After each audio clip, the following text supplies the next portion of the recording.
The billionaire caught her janitor sneaking into her disabled son's bedroom at midnight. But what she discovered wasn't theft. It was something far more dangerous. Hope. Sabrina Vale built her empire on cold logic and ruthless decisions. She controlled boardrooms, crushed competitors, and managed her son's terminal illness with military precision and unlimited money. But the quiet man who cleaned her floors was doing something her team of specialists couldn't, making her dying child laugh again. When she finally learned his secret, it would shatter everything she believed about power, worth, and the price of saving the person you love most. Stay with me until the end of this story. Hit that like button and drop a comment with your city so I can see how far this journey travels. Now let me tell you about the night everything changed. The elevator doors whispered open into the penthouse foyer at 11:47 p.m., and Sabrina Vale stepped into the kind of silence that money could buy. White marble floors stretched toward floor-to-ceiling windows, showcasing the glittering sprawl of Beverly Hills below. The space was immaculate, every surface gleaming, every shadow precisely placed by designer lighting that cost more than most people's cars. Sabrina dropped her Hermes briefcase beside the entryway table, the sharp click echoing through the emptiness. She'd left the board meeting early, something she never did, because the quarterly reports could wait and the knot of anxiety in her chest couldn't. 3 months of watching her son fade into silence had finally broken through her legendary focus. She kicked off her Louboutins and padded across the cool marble in stockinged feet, already reaching for her phone to check the nanny cam. Then she heard it. Laughter. Not the polite, careful sound Jace made when the nurses tried too hard. Not the weak chuckle that broke her heart every time she heard it. This was real, bright and unguarded, and so achingly normal that Sabrina froze mid-step, her breath catching in her throat. Her son was laughing like a 6-year-old should laugh. Sabrina moved toward the sound on instinct, her executive mind cataloging impossibilities. The night nurse wasn't scheduled until midnight. The physical therapist had left at 7. The specialist team had packed up their equipment hours ago, leaving behind their careful notes and apologetic faces that said what they wouldn't. We've done everything we can. The laughter came again, followed by a voice she almost didn't recognize. Jace's voice, animated and excited in a way she hadn't heard since before the diagnosis. Again! Do it again! Sabrina's hand touched the doorframe of Jace's bedroom, and she peered through the half-open door into a scene that made no sense. The room was supposed to be a sterile recovery space. She'd spent $250,000 transforming it into a medical suite disguised as a child's bedroom. Specialized bed, monitoring equipment, grab bars installed at precise heights recommended by 3 different consultants. Everything organized, controlled, managed. Instead, she found chaos. Someone had pushed the expensive furniture aside to create an open space on the plush carpet. Pillows from the bed were arranged in a careful line. The decorative ottoman had been repurposed as some kind of balance beam. And in the middle of it all, her son, her beautiful boy who hadn't stood without assistance in 4 months, was on his feet, gripping the hands of the janitor. Caleb Reed knelt before Jace with the kind of focus Sabrina usually saw in surgeons. His large, work-worn hands supported Jace's small ones with surprising gentleness, his voice steady and encouraging. That's it, buddy. Feel your weight shifting? Left foot, right foot. You're doing the work, not me. I'm just here in case. It doesn't hurt, Jace said, wonder filling his voice. Caleb, it doesn't hurt. That's because we're listening to your body, Caleb said. Remember what we talked about? The muscles get tight when we push too fast. But when we move slow and steady, when we breathe and focus, they remember how to work, Jace finished, his face split by a grin so wide it physically hurt Sabrina to look at. Exactly. Now, 3 more steps to the pillow. You've got this. Sabrina watched her son move, awkward, trembling, but moving, and something fierce and terrifying rose in her chest. This man, this quiet janitor she barely noticed beyond signing his paycheck, was doing something impossible. Every specialist had said the same thing. Duchenne muscular dystrophy was progressive and degenerative. The wheelchair wasn't temporary. The muscle weakness would only get worse. The best they could hope for was to slow the decline, manage the pain, and prepare for the inevitable. But here was Jace, taking steps, laughing, looking at Caleb Reed like he'd hung the moon. Sabrina's shock crystallized into something sharper. She pushed the door open fully, her presence filling the room like a cold front. What the hell is going on here? Caleb's head snapped up, and for a split second, Sabrina saw something flash across his face. Not guilt, but something more complex. Resignation, maybe. Or exhaustion. Then his expression smoothed into the same neutral calm he wore when emptying trash bins in her office. Miss Vale? He carefully helped Jace sit on the edge of the bed, his movements unhurried despite the tension crackling in the air. I wasn't expecting you home tonight. Clearly. Sabrina's voice could have frozen vodka. She crossed the room in 3 strides, her professional armor snapping into place. Jace, are you hurt? Mom, I was walking. Jace's joy was incandescent. Did you see? I took almost 10 steps. Caleb says if we keep working, I might... Jace, honey, go brush your teeth. Now. The command was gentle, but absolute. Jace's face fell, but he knew better than to argue when his mother used that tone. Caleb offered him a hand up, but Sabrina was faster, scooping her son into her arms with the kind of desperate care that belied her cold voice. I can walk there, Jace protested softly. Caleb taught me. Teeth. We'll talk after. Sabrina carried him toward the bathroom, feeling how light he was, how fragile. Duchenne stole so much: strength, independence, time.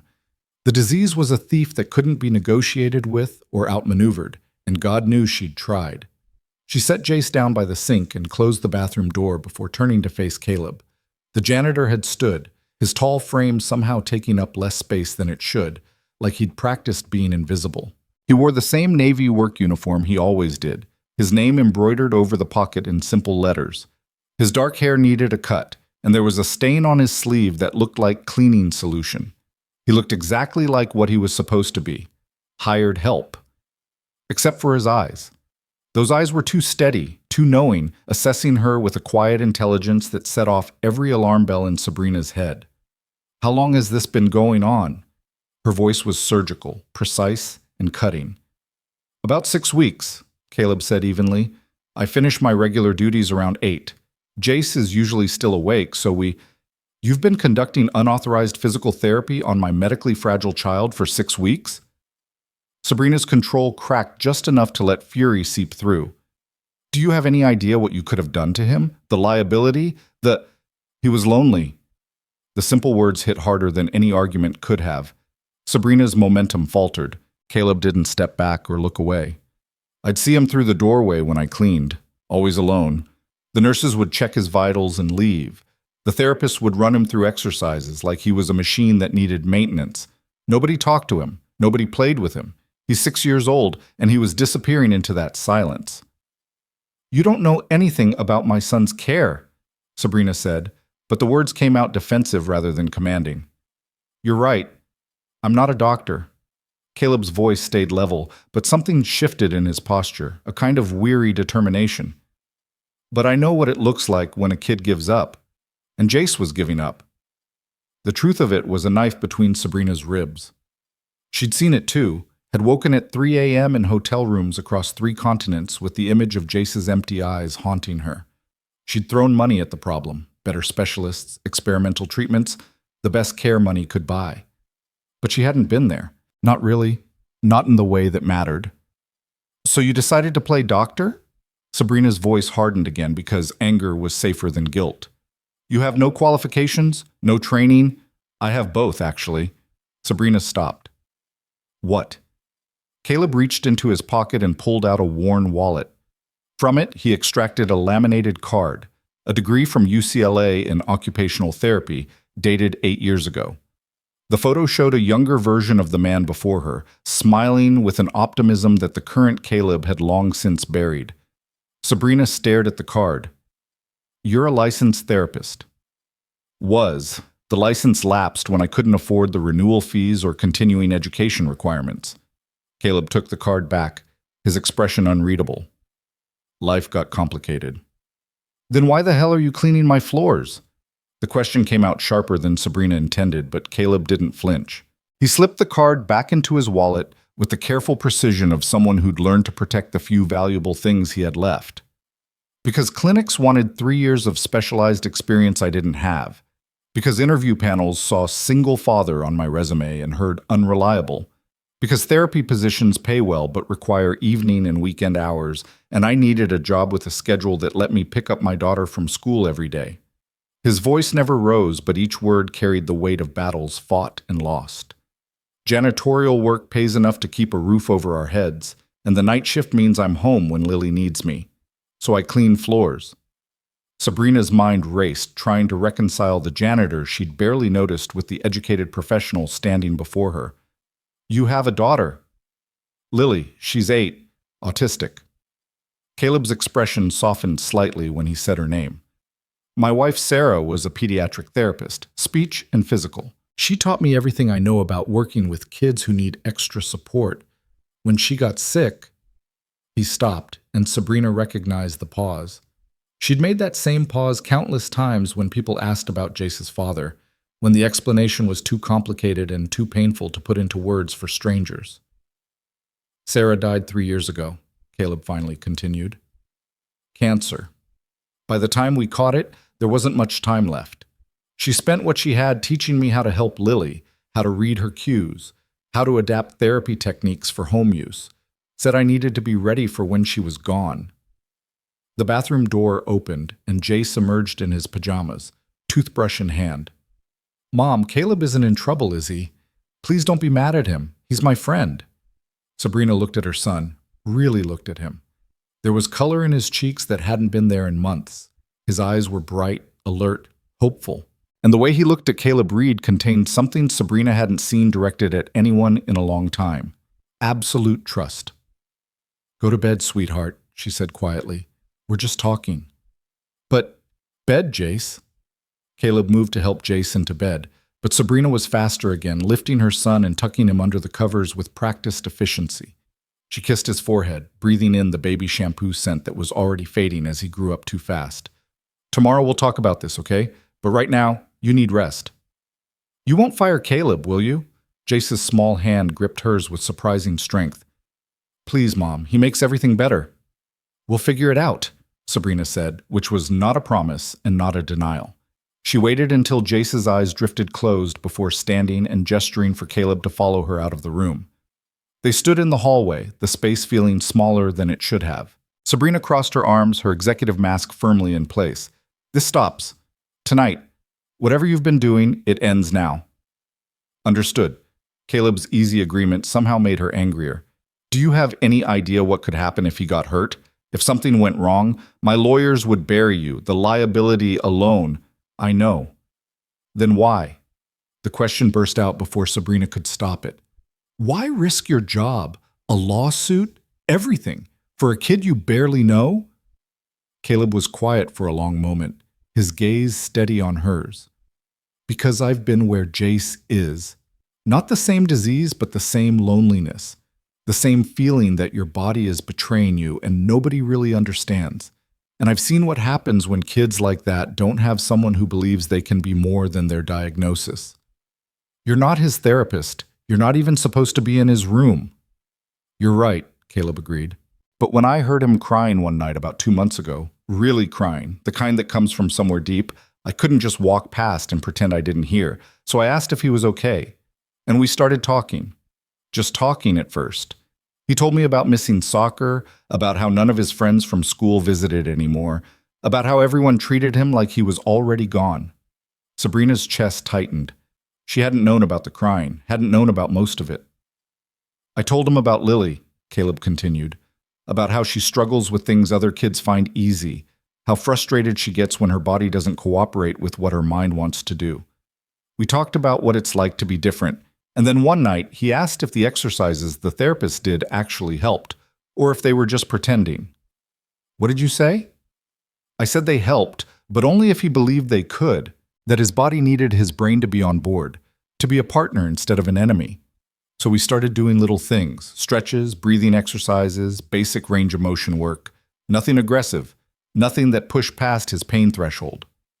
Caleb pulled a small notebook from his back pocket and handed it to Sabrina. She opened it to find detailed logs, dates, times, exercises performed, Jace's responses, notes on what worked and what didn't. The handwriting was neat and precise, the observations professional. I tracked everything, Caleb said. Every session, every movement, every time he said something hurt. I watched for signs of overexertion, monitored his breathing, checked for muscle fatigue. This isn't me playing around. This is me using the skills I spent 4 years learning and 2 years applying before life got in the way. Sabrina flipped through the pages, her trained eye catching the medical terminology, the systematic approach, the clear progression of exercises building on each other. This wasn't amateur work. This was skilled therapy being delivered by someone who actually understood pediatric care. But it was also completely unauthorized, unmonitored by Jace's actual medical team, and happening behind her back. "You should have told me," she said, closing the notebook. "Would you have said yes?" The honest answer sat between them like a third presence. No, she wouldn't have. She would have seen liability and risk and loss of control. She would have said no and fired him immediately, and Jace would have lost the one person who'd made him smile in months. "That's not the point," Sabrina said finally. "You went behind my back. You put my son at risk." "He's stronger now than he was 6 weeks ago," Caleb interrupted quietly. "Check the measurements if you don't believe me. His grip strength has improved. His range of motion is better. The muscle atrophy has slowed. Those are facts, Miss Vale. Whatever you think of how we got here, Jace is better. Or you got lucky and nothing bad happened yet." Sabrina handed the notebook back. "This ends tonight. You go back to cleaning floors and staying out of rooms you're not assigned to. If Jace needs therapy, his actual medical team will provide it." Something flickered across Caleb's face, disappointment maybe, or resignation. "And if he asks for me?" "You'll tell him circumstances have changed." Sabrina's voice stayed firm, even as guilt clawed at her. "You're a janitor, Mr. Reed, not his therapist, not his friend. That's the boundary, and you crossed it. This is me putting it back." "Understood." Caleb's expression smoothed into neutrality again, that same invisible worker mask he wore so well. "I'll finish tonight's cleaning and see myself out." He turned to leave, and Sabrina almost let him go. Almost. But something in the notebook, in those careful observations and the clear evidence of someone who genuinely cared about her son's progress, made her call out, "Wait!" Caleb stopped, looking back with those steady, knowing eyes. "Why did you really do this?" Sabrina asked. "The truth." Caleb considered the question, then gave her an answer she wasn't expecting. "Because Sarah used to say that every kid deserves at least one person who sees their potential instead of their limitations. She was that person for hundreds of children before cancer took her. I couldn't save her, Ms. Vale, but I can honor what she taught me by being that person for kids like Jace when the opportunity comes up, even if it costs me." He walked away then, his footsteps quiet on the marble floor, and Sabrina stood alone in the hallway of her $1 million penthouse, feeling like the poorest person in the building. The next morning, Sabrina sat in her office overlooking Century City and did what she always did when faced with a problem. She gathered information. Dr. Patricia Huang, Jace's primary neurologist, appeared on her video screen with the kind of carefully neutral expression doctors wore when delivering bad news gently. "Sabrina, I got your message. What's this about unauthorized therapy?" Sabrina relayed the previous night's discovery, watching Patricia's expression shift from concern to surprise to something more complicated. "You're telling me your janitor has been working with Jace for 6 weeks, and you're just now finding out?" "I travel extensively for work," Sabrina said, defensiveness creeping into her voice. "Jace has round-the-clock care. I trusted the system." "The system involves communication." Patricia's tone was professional but pointed. "But putting that aside, you said you saw improvement." "He claims there's been improvement. Better grip strength, improved range of motion, slowed atrophy." Patricia pulled up Jace's chart on her own screen. "Interesting. His last assessment 2 weeks ago showed slight improvements that we attributed to the new medication protocol. But if there's been consistent physical activity we weren't aware of, could it be helping?" Sabrina asked. "Legitimately helping?" "Physical therapy is a cornerstone of Duchenne management," Patricia said carefully. "But it has to be done right. Overexertion can cause muscle damage that accelerates the disease progression. The wrong exercises can injure joints, and without proper medical oversight, so it could be dangerous." "It could be." or it could be exactly what Jace needs. Patricia leaned back in her chair. Duchenne is degenerative, but that doesn't mean we give up on quality of life. Appropriate exercise helps maintain muscle function, supports cardiovascular health, and perhaps most importantly for a 6-year-old, provides a sense of agency and normalcy. The question is whether this janitor, regardless of his credentials, is qualified to make those clinical judgments. He has a degree in occupational therapy from UCLA. Patricia's eyebrows rose. Does he now? And he's working as a janitor because life got complicated, apparently. Sabrina didn't elaborate. Caleb's personal struggles weren't the point. But his license lapsed. He's not currently certified to practice. That's a problem from a legal and medical oversight standpoint, Patricia agreed. But if his clinical knowledge is sound and he's been documenting the work properly, there might be something worth exploring here. Can I see his notes? Sabrina had photographed every page of Caleb's notebook before returning it. She sent the files to Patricia and waited while the doctor reviewed them, watching her expression shift from skeptical to thoughtful to impressed. This is solid work, Patricia said finally. Very solid, actually. He's tracking the right metrics, building progressions appropriately, noting contraindications. This is what I'd expect from a practicing therapist, not a janitor. So what do I do? Patricia considered the question. Officially, I have to recommend you stop immediately and coordinate all therapy through Jace's medical team. The liability issues alone make anything else problematic. And unofficially? Unofficially? Patricia's expression softened. Jace has been declining emotionally for months. The physical symptoms we can manage with medication and monitored therapy, but the psychological component is harder. Depression, isolation, loss of hope, those things accelerate disease progression in ways we can't always measure. If this man has given Jace something to look forward to, some sense of progress and possibility, that has real therapeutic value. Even if it's not strictly medical? Especially because it's not strictly medical. Patricia closed the chart files. Our job is to manage Jace's disease, but someone needs to remember he's still a child who needs connection, play, and reasons to try. If your janitor understands that in ways the medical team has missed, maybe the question isn't whether to stop him, but how to integrate what he's doing into Jace's official care plan. You're suggesting I hire him? Sabrina couldn't keep the skepticism from her voice. I'm suggesting you don't dismiss something that's working just because it doesn't fit the expected format. But yes, if his clinical skills are as solid as these notes suggest, bringing him on board officially might serve Jace better than shutting him out completely.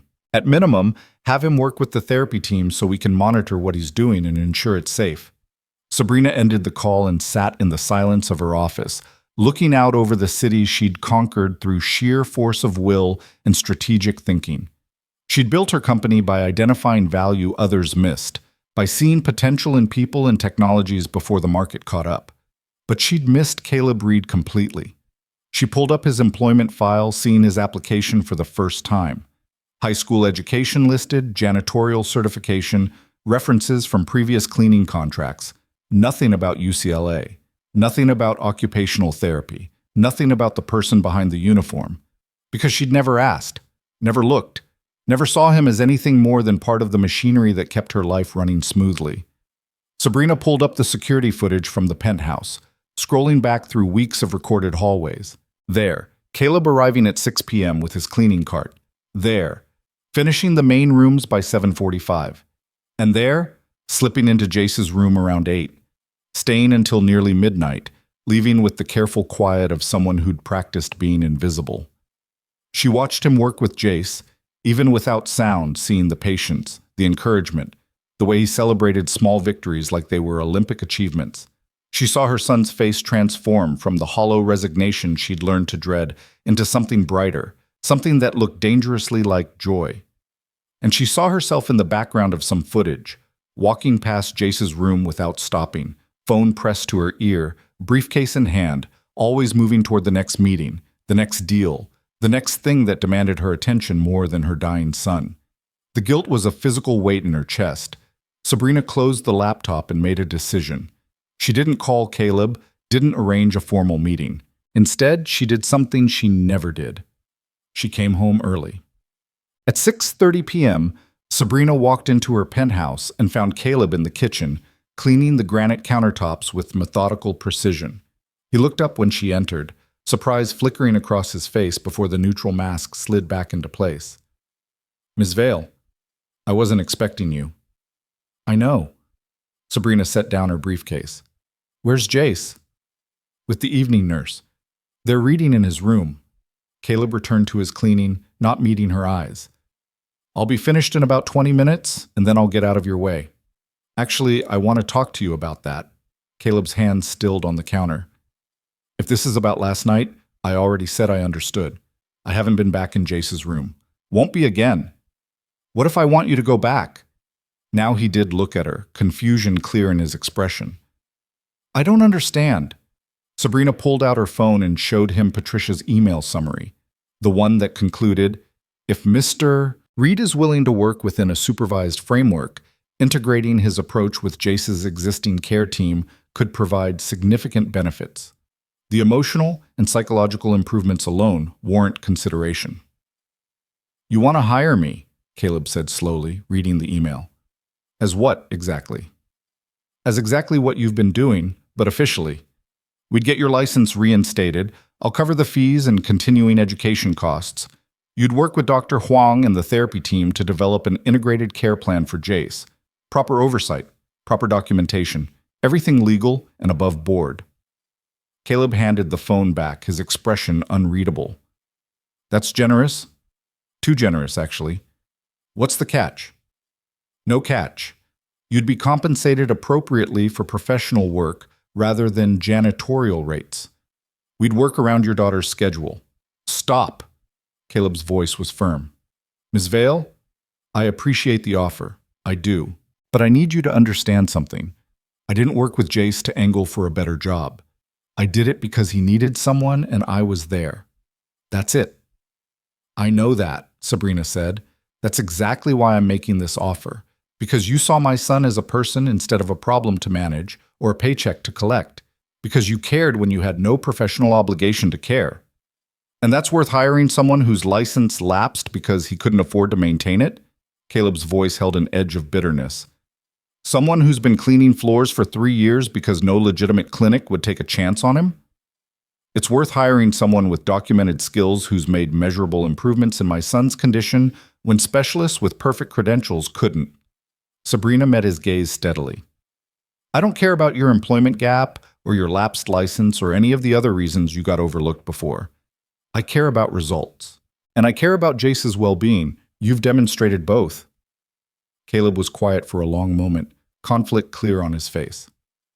"What about my current job, the janitorial contract? You'd finish it properly. 2 weeks' notice, professional transition, full recommendation. Then you'd start the new position." Sabrina had already worked out the details. "We'd begin with a 3-month trial period. You'd work with the medical team to develop the care plan, reinstate your license, and prove the arrangement benefits Jace. If it works, we make it permanent. If it doesn't, we part ways professionally, and I provide references for your next position. Either way, you get your credentials back."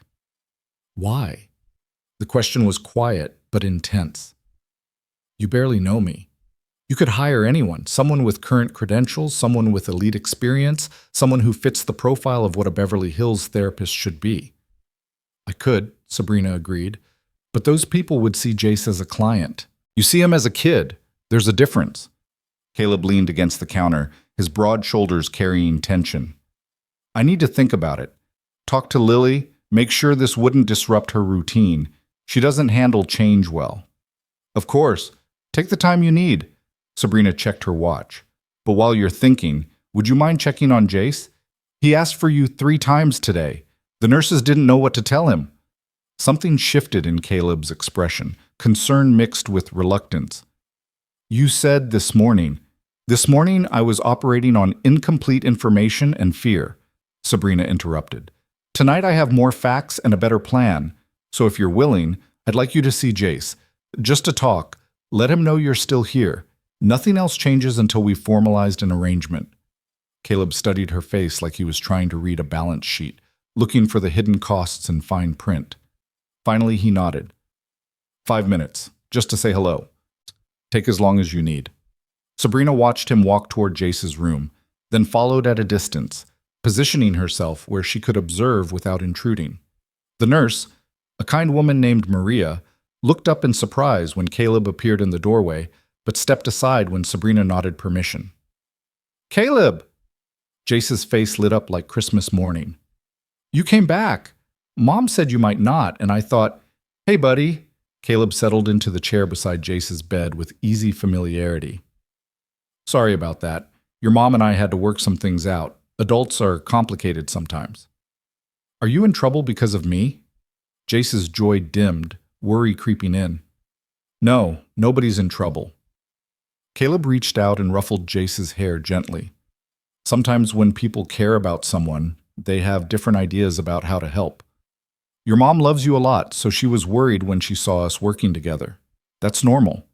That's what parents do. "But we were doing good stuff," Jace protested. "I got stronger. You said so." "You did get stronger. That's true." Caleb's voice stayed calm and reassuring. "And your mom wants you to keep getting stronger. We're just figuring out the best way to make that happen. Okay?" "Okay." Jace didn't look entirely convinced, but he trusted Caleb enough to accept the answer. "Will you still help me with the exercises?" "I hope so. We're working on it." Caleb glanced toward the doorway where Sabrina stood, his expression asking a question. Sabrina stepped into the room, and Jace's attention shifted to her with cautious hope. "Mom? Is Caleb staying?" "We're discussing it," Sabrina said, moving to sit on the other side of Jace's bed. She took her son's small hand in hers, feeling the fragility of his grip. "But whatever happens with Caleb's job, I'm going to be here more. A lot more. I've been gone too much, sweetheart. I'm sorry for that." "You have important work," Jace said, with the kind of understanding that broke Sabrina's heart. "You have to travel and be in meetings."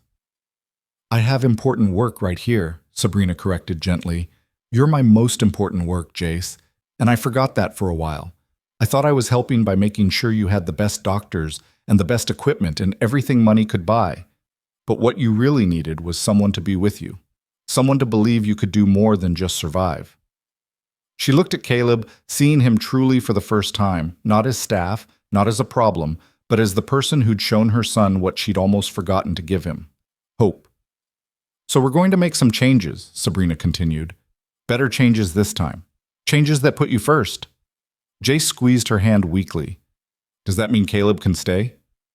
"It means we're going to try to work something out that's good for everyone," Sabrina said. "But I need you to promise me something. If you ever hurt during exercises or something doesn't feel right, you tell us immediately. No pushing through pain to make anyone proud. Deal?" "Deal," Jace agreed readily. Then, with the directness only children possess, "Mom, do you like Caleb?" Sabrina blinked at the question. I respect his work with you." "That's not what I asked." Jace looked between them with 6-year-old wisdom. "He makes you less scary. Usually you're like a robot, but tonight you seem more like a mom." Out of the mouths of babes, Sabrina felt heat rise in her cheeks, an unfamiliar sensation for someone who commanded boardrooms without flinching. "I think it's bedtime, young man." "I'm not tired," Jace protested, but a yawn undermined his argument. Caleb stood, offering Sabrina the space to settle Jace into bed. "I should finish up and get going. Lily's with a sitter, and she gets anxious if I'm too late." "Tomorrow," Sabrina said, surprising herself with the firmness of the decision. "Come back tomorrow evening, and we'll talk specifics. Think about the offer, discuss it with your daughter, and we'll work out a plan that serves everyone." "Tomorrow," Caleb agreed. He paused at the doorway, looking back at Jace. "Get some rest, buddy. Dream big." "You too, Caleb. Tell Lily I said hi, even though we've never met." "I'll tell her." Caleb's smile was soft, genuine. Then he was gone, leaving Sabrina alone with her son. She tucked the blankets around Jace, smoothing his hair back from his forehead the way she used to when he was a baby, before the diagnosis, before everything got so complicated and frightening. "Mom?" Jace's voice was drowsy. "If Caleb stays, do you think maybe sometime I could meet Lily? He talks about her sometimes. She sounds nice." "Maybe," Sabrina said, the word carrying more weight than a simple maybe should. Because if Caleb stayed, if this arrangement worked, It would mean letting someone into their carefully controlled world in ways she hadn't allowed since Jace's father left. It would mean trust and vulnerability and all the messy complications that came with seeing employees as human beings with their own lives and struggles. It would mean change. "Love you, Mom," Jace mumbled, already half asleep. "Love you too, sweetheart. More than anything." Sabrina sat with him until his breathing deepened into sleep, then moved to the windows overlooking the city. Somewhere out there, Caleb Reed was returning to his own life, to a daughter who needed him, to an apartment that wasn't a penthouse, to challenges Sabrina could only imagine. She pulled out her phone and did what she always did when faced with insufficient data. She researched. Caleb Reed's social media presence was minimal, a Facebook account rarely updated, mostly photos of a beautiful little girl with dark curly hair and her father's steady eyes. Lily at the park. Lily with a drawing she'd made. Lily and Caleb at a community center, surrounded by other children. Sabrina zoomed in on that last photo, and her breath caught. The community center was barely holding together. Cracked walls, outdated equipment, the institutional grimness of a place running on hope and insufficient funding. But the children's faces were bright with engagement, and Caleb stood among them with the same patient presence he brought to Jace's room. She clicked through to the center's website and found a bare-bones page describing programs for special needs children, funded primarily through donations and volunteer work. A schedule showed weekly activities, adaptive sports, art therapy, social skills groups, all run by volunteers, including Caleb Reed, listed as Therapeutic Activities Coordinator. Sabrina read the description. Caleb brings professional expertise and personal understanding to his work with our kids. He creates safe, supportive environments where children with physical and developmental challenges can build skills, confidence, and friendships. His dedication and compassion make him invaluable to our community. She sat back, pieces clicking into place. The mystery bag she'd seen him carrying wasn't for theft. It was equipment for the center. The late nights weren't suspicious. They were service. The man she'd dismissed as just a janitor was someone who'd chosen purpose over prestige, who measured success in children's smiles rather than salary figures. He was, in ways that made her uncomfortable to acknowledge, living a richer life than hers. Sabrina looked at her own social media, carefully curated images of her at industry events, accepting awards, speaking at conferences, professional triumphs documented and shared. But nothing personal, nothing real, nothing that showed who she was when the cameras turned off and the applause faded. Nothing of Jace, because she'd learned early that the world saw his disease as weakness, as failure, as something to pity or exploit. She'd hidden her son to protect him, had built walls of money and privacy and control around their life. But somewhere in all that protecting, she'd stopped seeing him too. Stopped seeing the boy beneath the diagnosis, the personality beyond the prognosis. Caleb had seen him. Had seen what she'd missed while she was too busy managing and controlling and trying to fix the unfixable. Sabrina closed her eyes and made a decision that terrified her more than any business deal. She was going to stop trying to control everything and start trusting someone else to help carry the weight. Even if that someone was a janitor with a lapsed license and a mystery bag full of homemade therapy tools. Busts. The next evening, Caleb arrived at 6 p.m. sharp, and this time he wasn't wearing his janitorial uniform. Instead, he dressed in dark jeans and a button-down shirt that looked recently ironed, his hair freshly cut. He carried a folder of papers and the same quiet dignity he always wore, but there was something different in his posture, a kind of cautious hope. Sabrina met him in the living room rather than Jace's bedroom, wanting this conversation to happen on neutral ground. She'd prepared coffee and set out the chair across from hers with deliberate care, trying to create a space that felt less like an interview and more like a collaboration. "Thank you for coming," she said as he settled into the chair. "Did you have time to think about the offer?" "I did." Caleb accepted the coffee with a nod of thanks. "I talked to Lily, explained the situation in ways she could understand, asked if she'd be okay with Daddy having a different job that might mean some changes to our schedule. And? She wanted to know if the new job would make me happier." Caleb's expression softened. "I told her I thought it might. She said that was good because I don't smile enough anymore." Sabrina felt something twist in her chest. "What did you tell her about Jace?" The truth, that there's a little boy who needs help, and I might be able to provide it. She asked if he was nice, and I said yes. Then she asked if she could meet him sometime. Caleb paused, uncertainty crossing his face. I know that might be complicated. Jace asked the same thing, Sabrina interrupted. Last night, before he fell asleep. He wanted to know if he could meet Lily. Caleb's surprise was genuine. He did?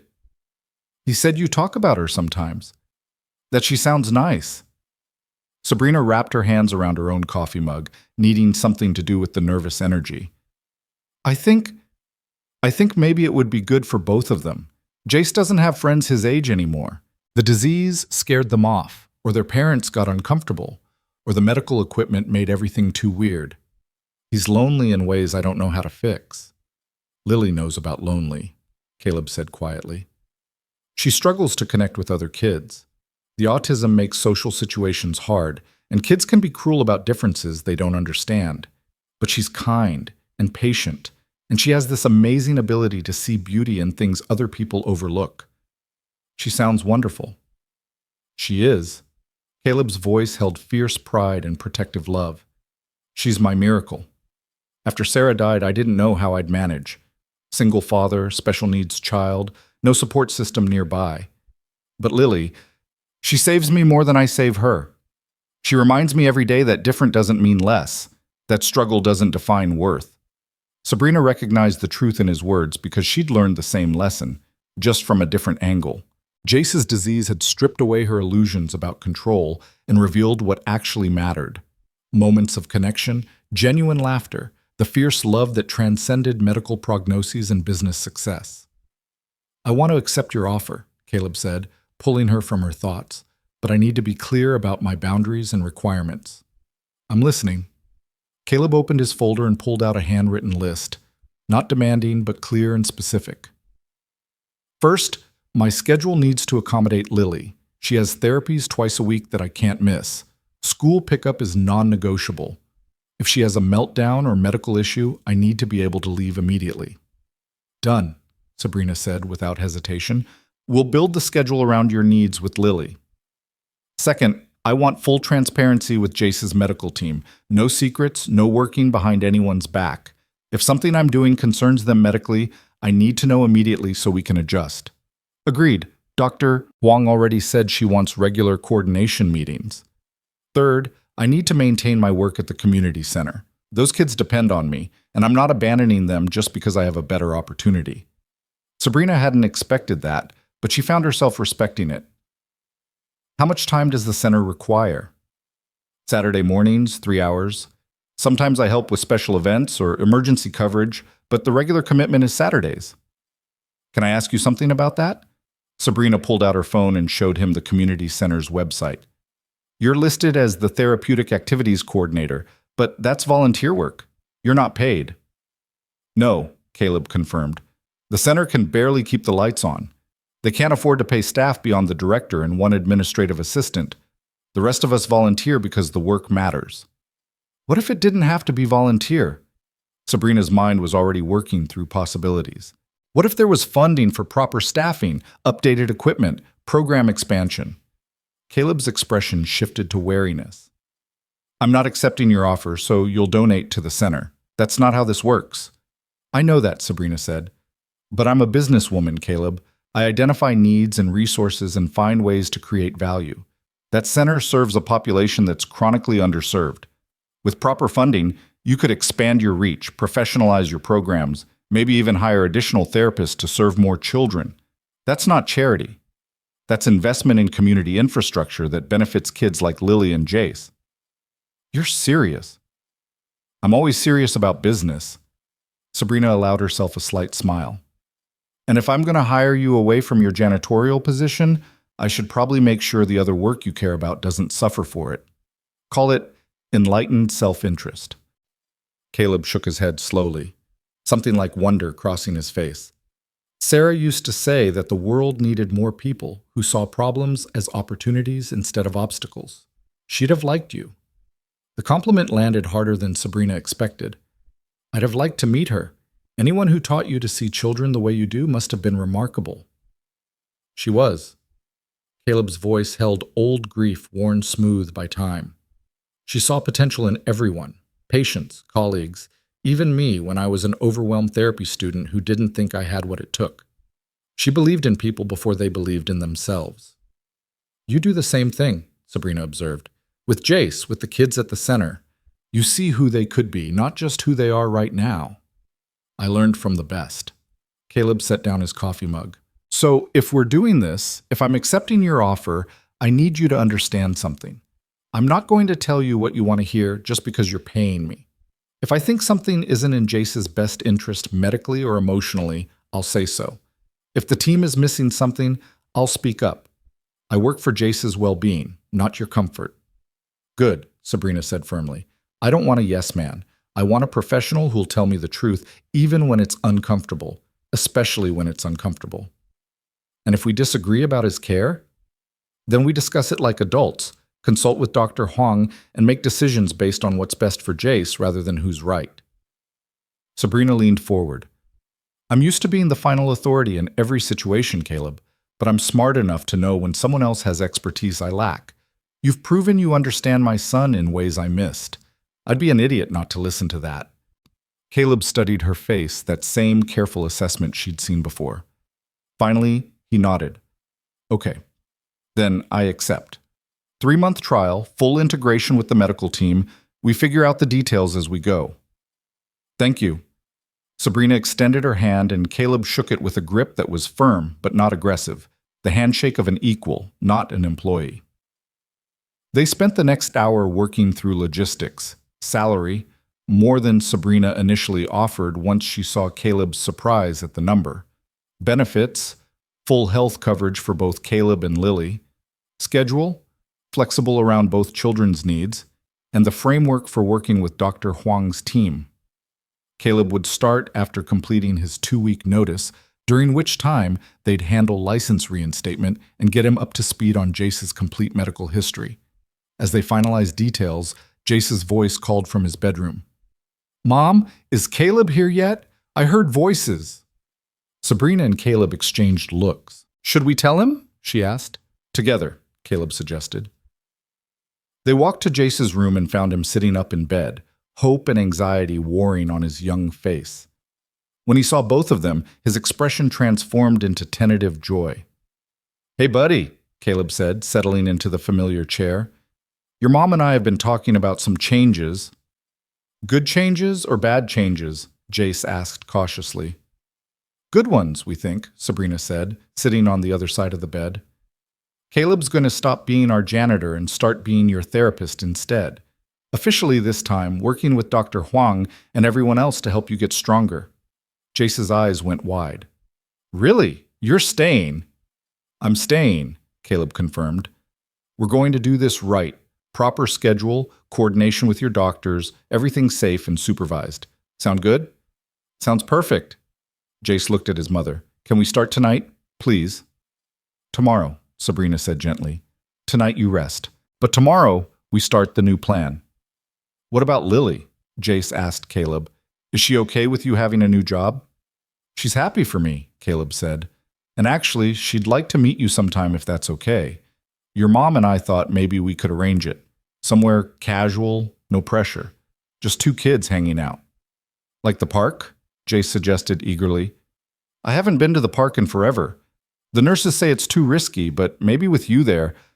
Caleb looked at Sabrina, the question clear in his eyes. She felt the familiar spike of fear. What if Jace got hurt? What if he overexerted? What if something went wrong, but pushed through it to find the answer underneath? Her son wanted to go to the park like a normal kid. When had she stopped letting him try to be normal? We'll talk to Dr. Huang about it, Sabrina said. If she approves, then yes. We'll go to the park. Jace's smile could have powered the penthouse. This is the best day ever. Later, after Jace had fallen asleep and Caleb had left with promises to return tomorrow, Sabrina stood at her windows again and looked out over the city lights. Somewhere out there, Caleb was with his daughter, probably telling her about the new job and the little boy who wanted to be her friend.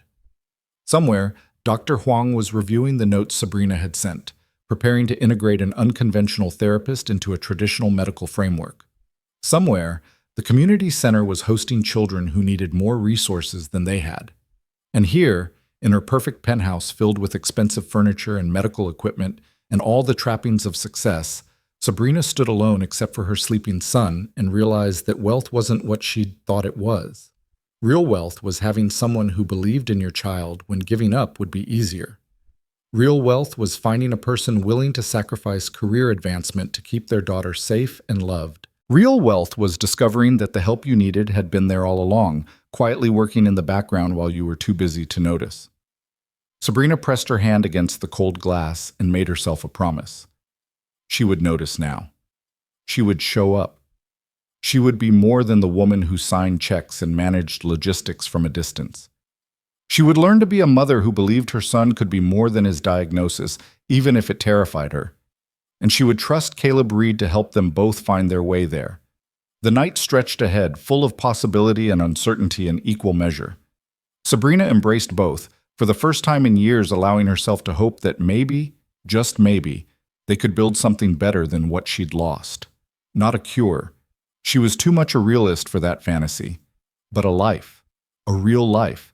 Filled with laughter and connection and moments of grace that no amount of money could buy. Starting tomorrow, they would begin. The morning sun cast geometric shadows across Sabrina's office as she reviewed the employment contracts her legal team had drafted overnight. Everything was precise, airtight, professionally worded, exactly what she expected. But as she signed her name beside the compensation figures that would change Caleb Reed's life, she felt an unfamiliar flutter of nervousness. This wasn't a typical hire. This was inviting someone past the walls she'd spent years building. Her assistant knocked softly. "Ms. Vale, Dr. Huang is here for the 9 o'clock. Patricia entered with the brisk efficiency of someone who'd learned to maximize every minute. She set her tablet on Sabrina's desk and pulled up Jace's latest scans without preamble. "I've reviewed Mr. Reed's documentation 3 times. His clinical observations are solid, his progression planning is appropriate, and frankly, the improvement metrics speak for themselves. But we need to establish clear protocols before he starts working with Jace officially. Such as baseline assessments to document Jace's current status, weekly coordination meetings with the full care team, emergency protocols if Jace shows signs of overexertion or muscle damage. And Mr. Reed needs to understand that while his approach has merit, he's working within a medical framework now. His autonomy ends where patient safety begins." Sabrina nodded, appreciating Patricia's directness. He understands that. Made it clear he wants full transparency with the medical team. Good, because the liability issues here are significant. Patricia's expression softened slightly. But so is the potential benefit. Jace has been depressed, Sabrina. Clinically depressed in ways that complicate his physical treatment. If Mr. Reed can address the psychological component while we manage the medical side, we might see improvements we haven't been able to achieve with traditional approaches alone. You think this could actually work? I think it's already working. The question is whether we can sustain it safely and scale it appropriately. Patricia closed her files. When does he start? 2 weeks. He's finishing his notice with the janitorial company. Sabrina hesitated, then asked the question that had kept her awake past midnight. Patricia, am I doing the right thing, hiring someone based on 6 weeks of unauthorized work and a degree that's 8 years old? Are you asking as Jace's mother or as a CEO? Both. Patricia considered this carefully. As a doctor, I'm cautiously optimistic based on documented results. As someone who's watched you struggle with Jace's care for 2 years, I think you're finally listening to your instincts instead of just your fear. That's growth, Sabrina. Don't second guess it now. After Patricia left, Sabrina pulled up the security footage again, not to surveil, but to study. She watched Caleb work with Jace, noting the small details she'd missed before, the way he positioned himself to support without smothering, how he celebrated effort rather than just results, the patience in his voice when Jace struggled, the genuine pride when her son succeeded. She saw what she'd been too blind to recognize. This was what love looked like when it showed up and did the work. Her phone buzzed with a text from the janitorial company manager. Reed's replacement starts Monday. Man's leaving big shoes to fill. Never missed a shift in 3 years. You're lucky to have him. Lucky. The word felt strange applied to her life. Sabrina Vale didn't rely on luck. She relied on strategy, resources, and relentless execution. But somehow this man had appeared exactly when she needed him most, had seen her son when she was too overwhelmed to truly look, had offered help she didn't know to ask for. Maybe that was what grace looked like when you finally stopped trying to control everything. That evening, Sabrina did something she hadn't done in months. She left work at 5 o'clock sharp. Her CFO actually blinked in surprise when she announced she was heading out, and her executive assistant had to confirm twice that yes, Sabrina really meant she was unavailable for evening calls. She arrived home to find Jace on the floor of the living room, surrounded by physical therapy equipment the team had delivered that afternoon. The evening nurse supervised as Jace attempted to stack foam blocks, his small hands trembling with effort. "Mom!" Jace's face lit up when he saw her. "Look, I can almost reach the 4th level." Sabrina set down her briefcase and joined him on the floor, ignoring the protest from her knees and the wrinkles forming in her silk suit. "Show me." She watched Jace concentrate, his tongue poking out slightly as he focused on placing the block. His hand shook, the foam cube wobbling precariously. Sabrina resisted the urge to help, to fix, to control the outcome. Instead, she held her breath and waited. The block settled into place. "I did it!" Jace's triumph was pure and uncomplicated. "You did." Sabrina pulled him into a hug, feeling the delicate framework of his ribs, the fragility that terrified her. "I'm so proud of you, sweetheart." "Caleb says I'm getting stronger every day. He says the muscles remember how to work if we remind them gently." Jace pulled back, his expression turning serious. "Mom, when he comes back, can we do the park thing? Please? I really want to try." "I'll talk to Dr. Huang about it tomorrow.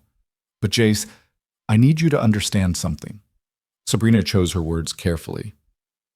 "The park means being around other kids, and some of them might not understand about your wheelchair.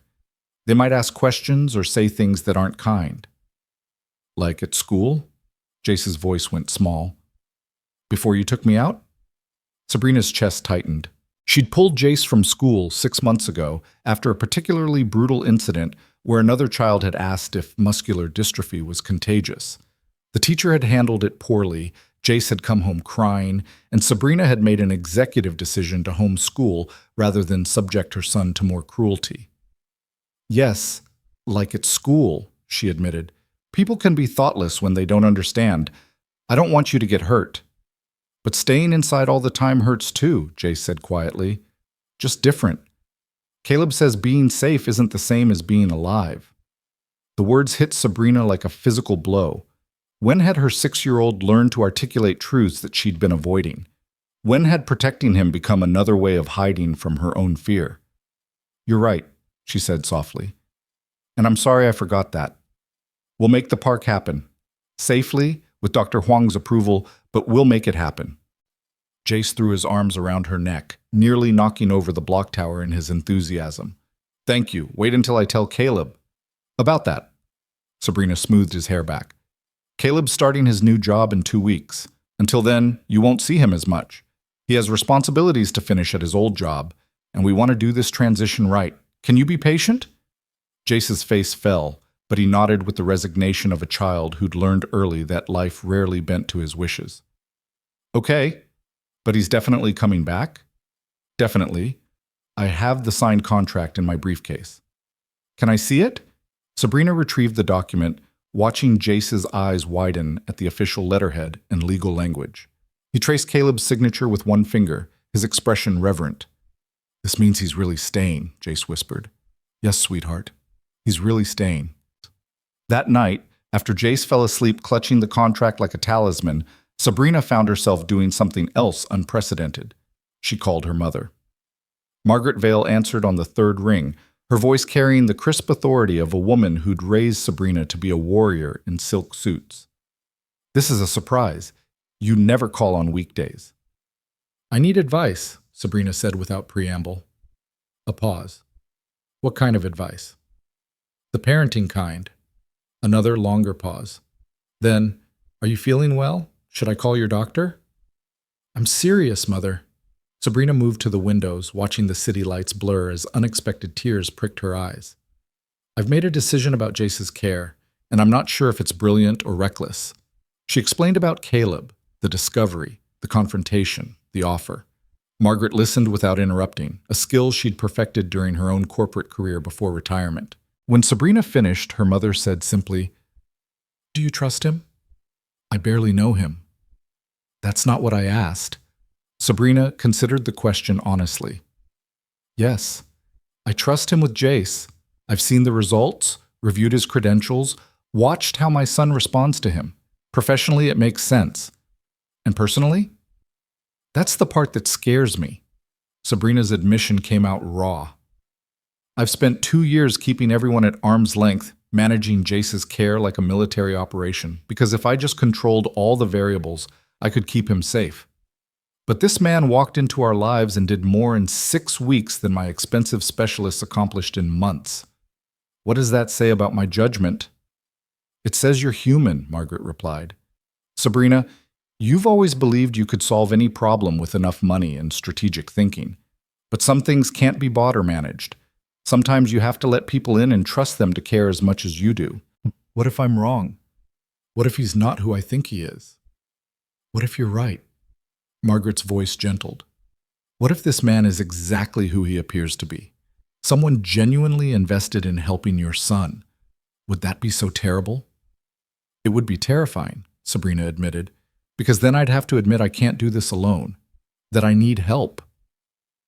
"Darling, needing help isn't weakness, it's wisdom," Margaret sighed. "You've carried this burden by yourself for too long.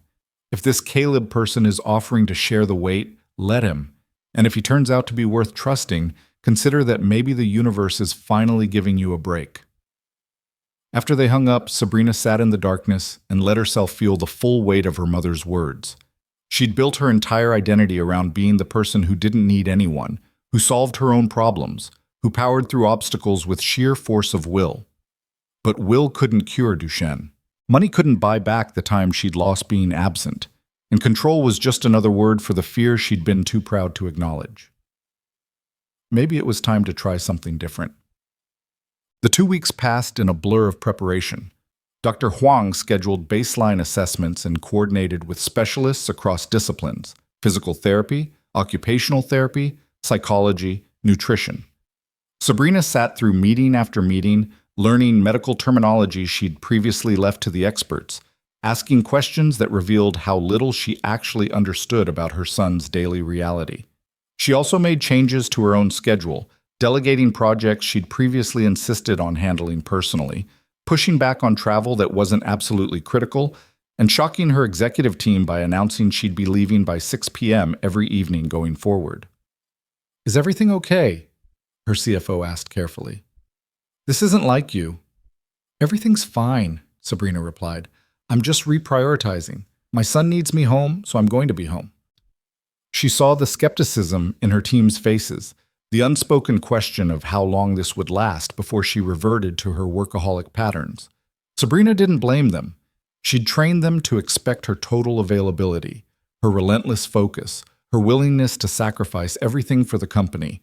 Time to teach them something new. Meanwhile, Caleb completed his transition with the same quiet competence he brought to everything.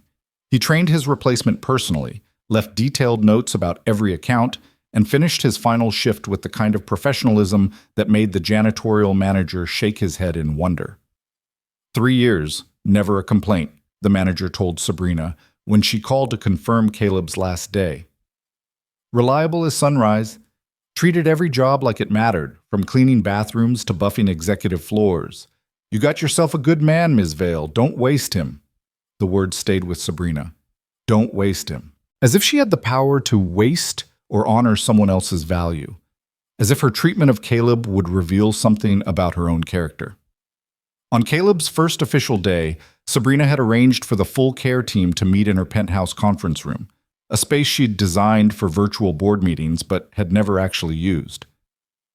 Dr. Huang arrived first, followed by specialists Sabrina had been paying for months, but rarely interacted with directly: Jennifer Park, the physical therapist, Marcus Chen, the occupational therapist, and Dr. David Okonkwo, the psychologist who'd been trying unsuccessfully to engage Jace in play therapy. They assembled around the sleek table, their expressions ranging from curious to skeptical. Sabrina understood their uncertainty. She was disrupting an established system, inserting an unknown variable into carefully calibrated treatment protocols. Then Caleb arrived, and the energy in the room shifted. He wore dark slacks and a button-down shirt, professional but not trying too hard. He carried a messenger bag that Sabrina now knew contained therapy tools he'd made himself, carefully crafted equipment designed for children who needed extra support. And he moved through the space with the same quiet confidence that had first caught her attention, acknowledging each person with genuine respect. "Thank you all for being here," Sabrina began, taking her position at the head of the table. "I know this arrangement is unconventional, but I want us to approach it as a collaboration rather than a disruption. Caleb has demonstrated results with Jace that we haven't achieved through traditional methods alone. The goal today is to understand what he's been doing and how we can integrate it into Jace's existing care plan." Dr. Huang nodded. "Mr. Reed, why don't you walk us through your approach, specifically what you've been doing with Jace and the rationale behind it?" Caleb opened his bag and pulled out the familiar notebook along with several pieces of adapted equipment. "My work with Jace started informally. Conversation, really, not treatment. He was isolating himself, showing signs of depression that concerned me. So I began by just being present, listening without trying to fix anything." "Standard rapport building," Dr. Okonkwo noted. "Go on." As we talked, Jace expressed frustration about his physical limitations. The exercises prescribed by his therapy team were effective medically, but they felt clinical to him, like homework he had to complete. There was no joy in the movement, no sense of accomplishment beyond checking boxes. Jennifer Park shifted uncomfortably. "Physical therapy for Duchenne has to be carefully controlled to avoid muscle damage. Joy isn't always compatible with safety." "I understand that," Caleb said respectfully, "and I'm not suggesting we abandon evidence-based protocols, but I'm suggesting that how we frame the work matters, especially with a 6-year-old child. When therapy feels like punishment for being sick, kids start resisting it. When it feels like play that happens to have therapeutic benefits, they engage differently." He pulled out one of his homemade tools, a colorful fabric tunnel with strategic resistance points built in. "This is an example. Crawling through this tunnel requires the same range of motion and muscle engagement as formal exercises, but to Jace, it's an adventure. He's exploring, not rehabilitating. The outcome is the same, but the psychological impact is completely different." Marcus Chen leaned forward, examining the tunnel with professional interest. "This is clever. The resistance points provide progressive challenge without overwhelming the user. Where did you source this?"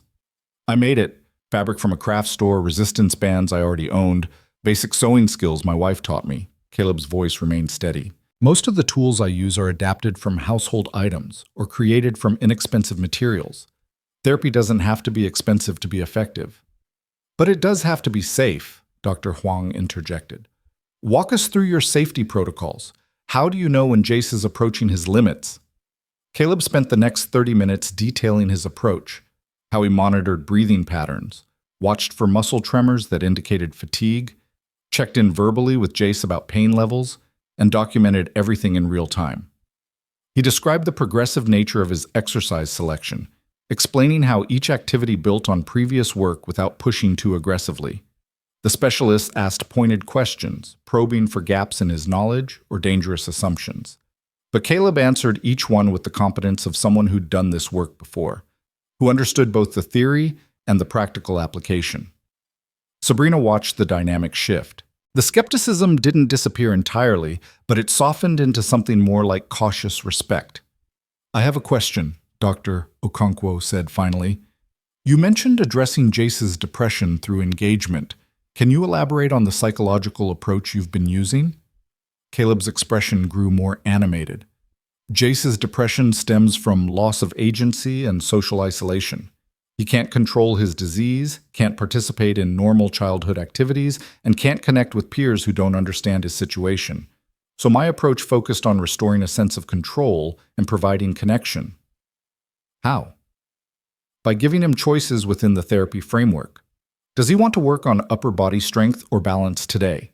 Does he prefer the resistance tunnel or the modified obstacle course?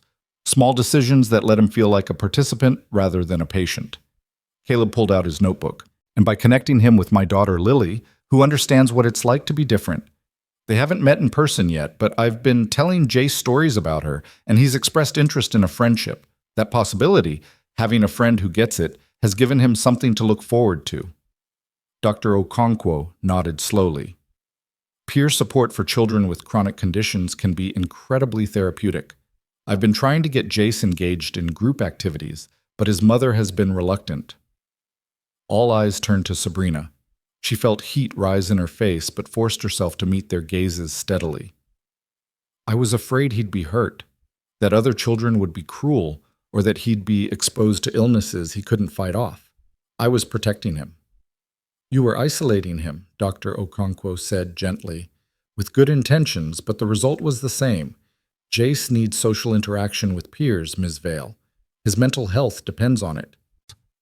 I understand that now, Sabrina said quietly, which is why I'm open to arranging for him to meet Caleb's daughter in a controlled environment. Dr. Huang, you mentioned the park might be possible?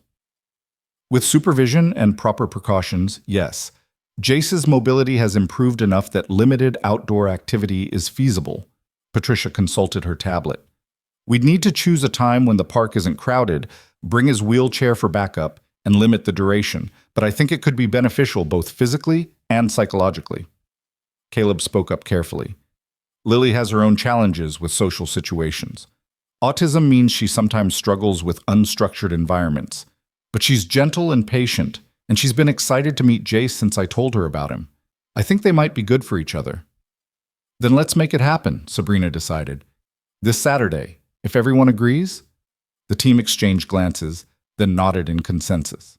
Jennifer Park spoke up. I'll prepare a mobility plan and safety protocols. Marcus, can you review the park equipment and identify activities that would be appropriate? Absolutely, Marcus agreed. Mr. Reed, I'd like to coordinate with you on the activity selection. Your insights into what engages Jace would be valuable. The meeting continued for another hour, with the team developing an integrated care plan that incorporated Caleb's approaches while maintaining medical oversight. By the time they concluded, Sabrina saw something she hadn't expected: genuine collaboration. These professionals who'd been working in silos were now communicating, building on each other's expertise, finding synergies. And at the center of it was Caleb Reed, the janitor turned therapist who'd somehow become the catalyst for transformation. After everyone else left, Caleb lingered. He packed his equipment slowly, his expression thoughtful. That went better than I expected, he said finally. I thought they'd be more resistant to someone coming in from the outside. You won them over, Sabrina replied. Your competence speaks for itself. Or they're willing to try anything that might help Jace. Caleb zipped his bag. Miss Vale, I want to be clear about something. This team knows more about Duchenne than I'll ever know. My value isn't in superior medical knowledge. It's in understanding how a scared 6-year-old experiences his treatment and finding ways to make it less frightening. That's exactly what we need, Sabrina assured him. The medical expertise was already in place. What was missing was someone who saw Jace as a child first and a patient second. Caleb met her eyes. Can I be honest with you about something? Please. I'm terrified I'm going to fail him. The admission came out quietly. Working with Jace informally was different. If something went wrong, I could stop. But now I'm official, part of his care team, and if I make a mistake, then we'll address it together, Sabrina interrupted. That's what a team does, Caleb. You're not carrying this alone anymore. None of us are. Is that what this is? A team? Caleb's expression held something vulnerable. Because, in my experience, wealthy people hire help. They don't collaborate with them. Sabrina felt the observation like a slap, not because it was cruel, but because it was true. She'd treated her staff exactly that way, as interchangeable resources to be managed and directed, not as partners with valuable perspectives. You're right, she said. That's been my approach. But I'm learning it's a limited way to operate, especially when the stakes are this high. So yes, this is a team, and that means I value your input even when it challenges my assumptions. Even when I tell you that you need to show up more? Caleb asked carefully. Because that's what Jace needs most, Ms. Vale. Not more equipment or specialists or treatment protocols. He needs his mother to be present, to believe in him, to fight for his life with the same intensity you fight for your company.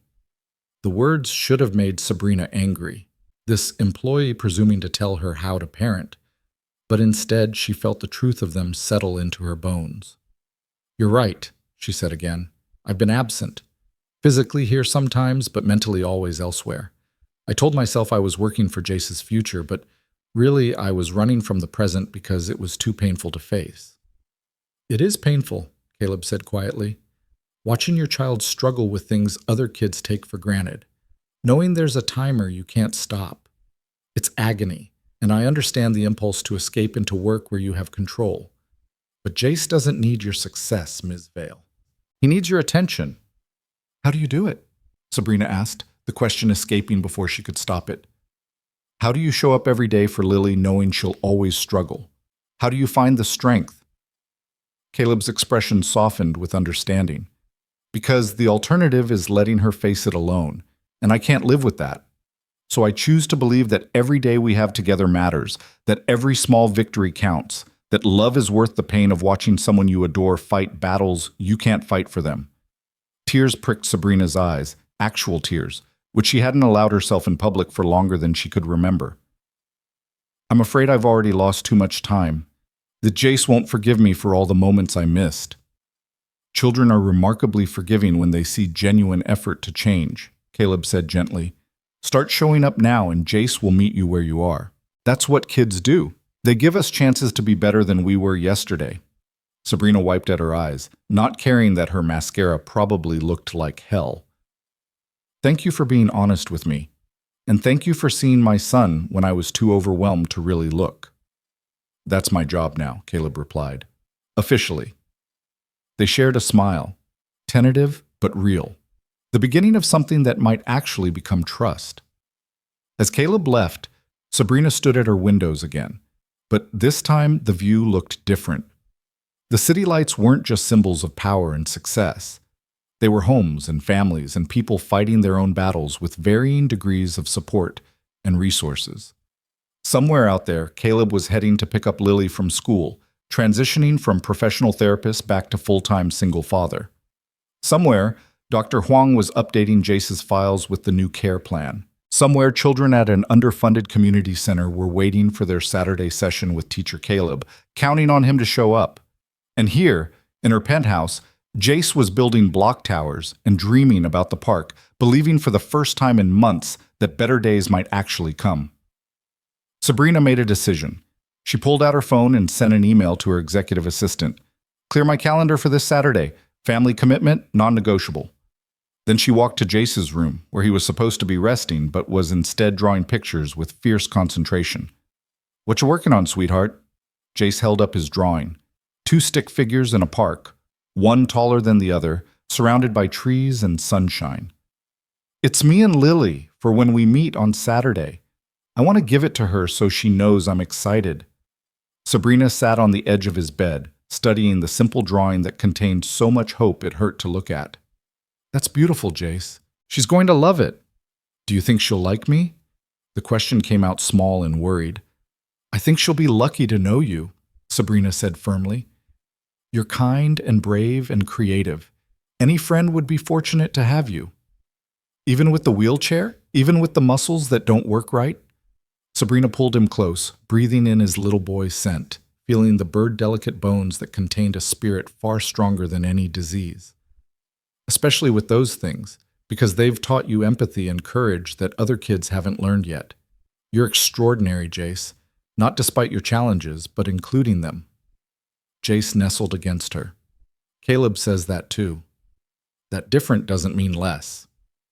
"Caleb's right," Sabrina said, "about a lot of things." They sat together as the evening light faded, mother and son, neither one perfect, but both trying to find their way towards something better than the fear that had ruled them for too long. Saturday would come. The park would either be wonderful or difficult, or some complicated mixture of both. Caleb's presence in their lives would either prove sustainable or reveal challenges they hadn't anticipated. But for tonight, holding her son and feeling his heartbeat against her chest, Sabrina allowed herself to believe that hope wasn't foolish. that trust wasn't weakness, that the best investment she'd ever make wasn't measured in dollars, but in the moment she chose to be present for. And that sometimes the person who changed your life appeared in the most unexpected packaging, like a janitor with a mystery bag and a heart big enough to see potential where everyone else saw only limitation.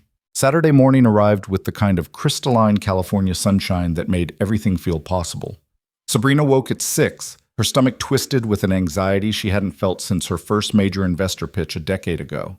Except this time, the stakes weren't quarterly profits or market share. This was her son's happiness, fragile and precious and entirely out of her control. She found Jace already awake, sitting in bed with the drawing he'd made for Lily clutched in both hands. He'd asked to sleep with it under his pillow, like a talisman that might make the meeting go well through sheer force of hope. "Morning, sweetheart," Sabrina said softly from the doorway. "Big day. What if she doesn't like me?" The question spilled out before Jace could contain it, his face tight with worry. "What if I say something wrong, or I can't keep up with her, or she thinks I'm boring?" Sabrina crossed the room and sat beside him, taking the drawing gently from his hands to examine it properly in the morning light. The stick figures were simple but carefully rendered, the trees surrounding them drawn with patient detail. A small dog appeared in one corner, Jace's wishful thinking, since they'd never discussed getting a pet. "Lily's father says she gets nervous about meeting new people too," Sabrina said. "So you'll both be a little scared, which means you're starting from the same place. That's not so bad, is it?" "I guess not."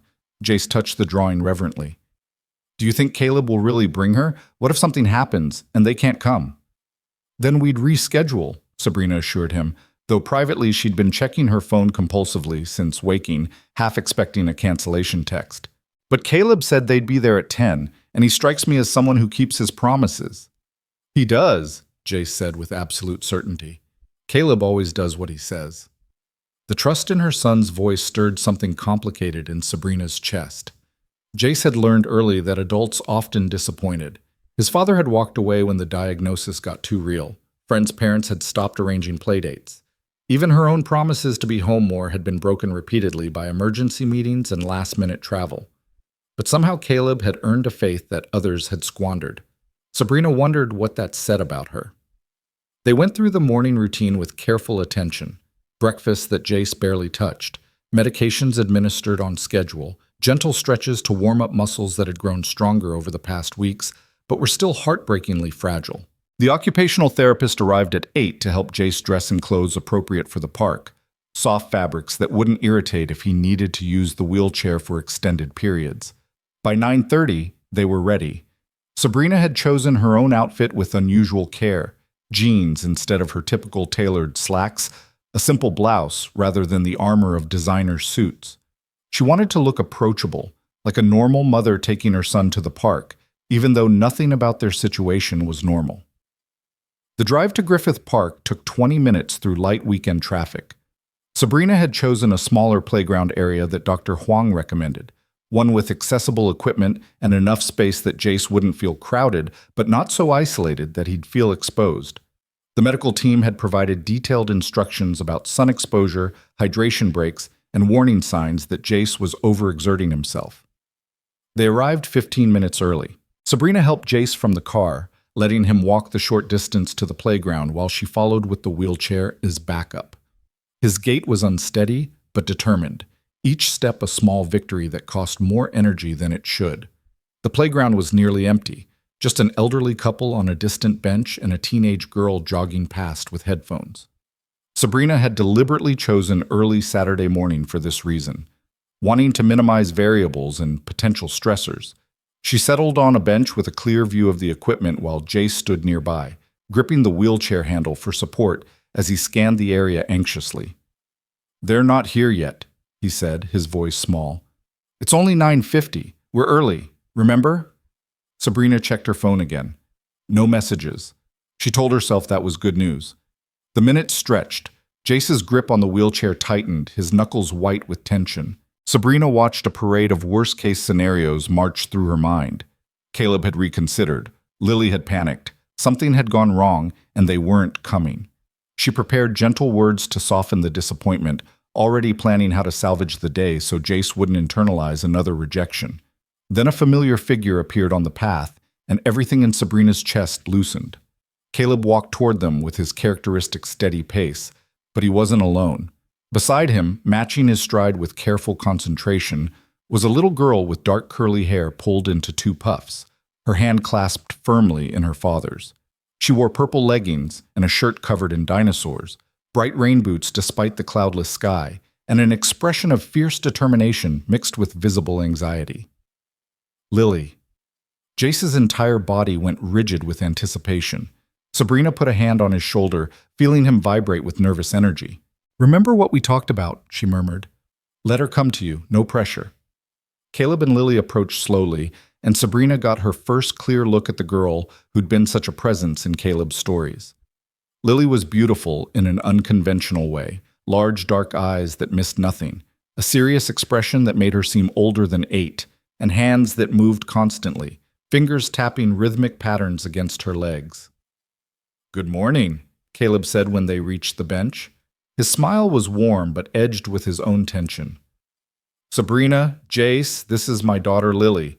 Lily, remember we talked about Mr. Jace and his mom, Ms. Sabrina?" Lily didn't make eye contact, her gaze fixed somewhere past Sabrina's left shoulder. Her fingers tapped faster. "Hello?" she said precisely, the word clearly practiced. "It's nice to meet you. That's what people say when they meet." "Hello, Lily," Sabrina replied gently.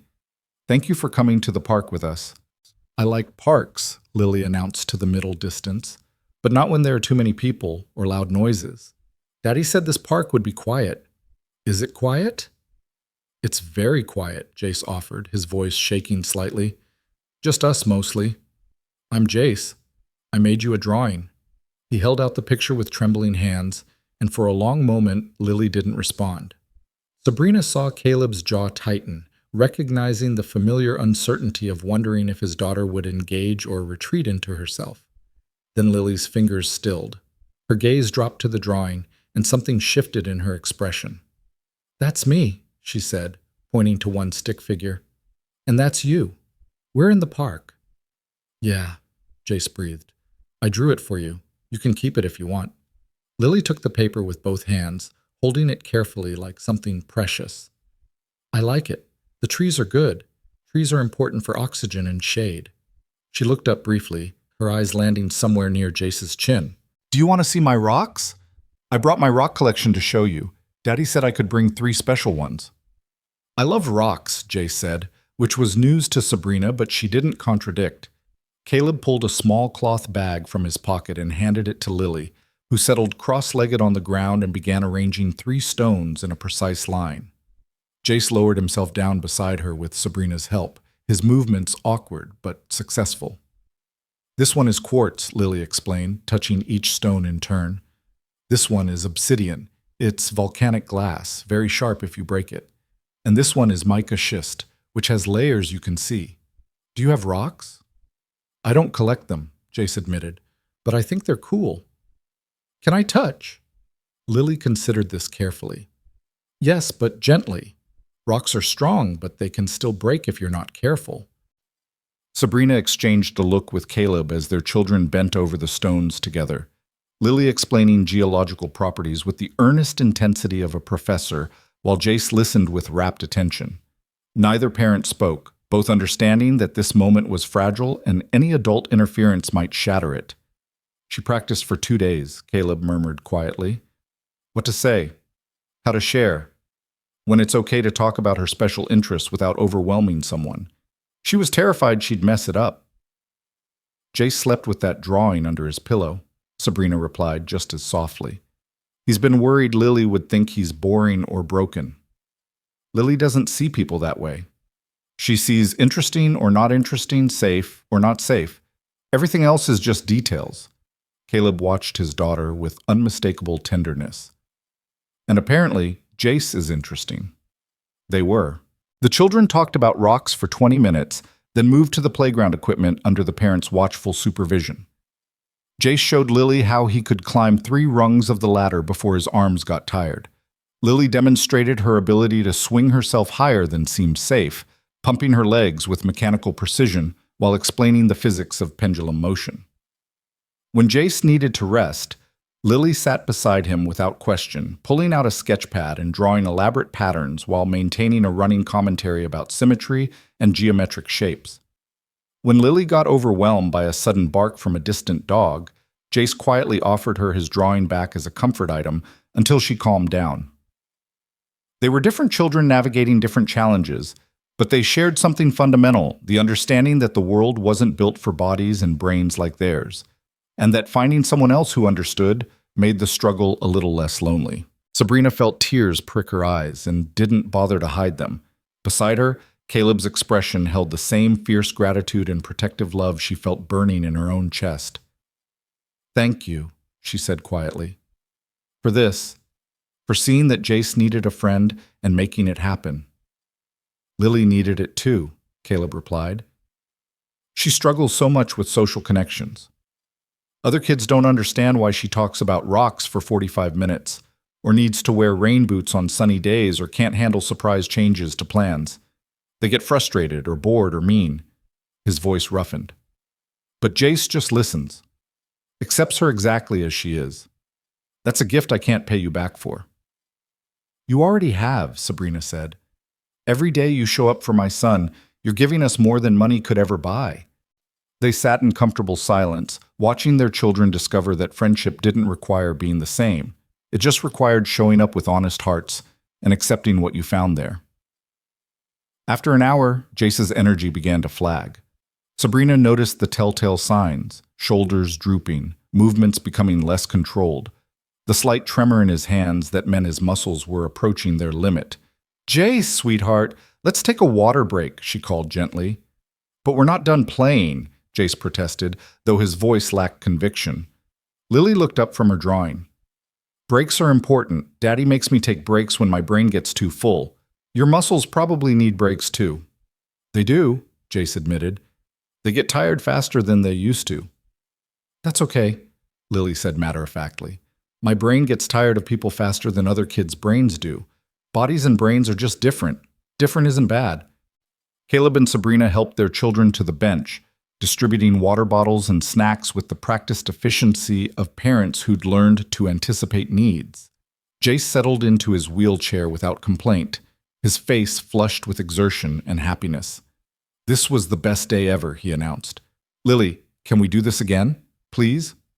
Lily didn't answer immediately, her fingers tapping against her water bottle as she processed the question. Finally, she turned to Caleb. "Daddy, can we make this a regular thing? Like my Tuesday therapy is a regular thing?" "If Jace and his mom want to, I think that would be wonderful," Caleb said carefully. "What do you think, Sabrina?" Sabrina looked at her son's hopeful face, at Lily's careful expression, at Caleb's quiet steadiness.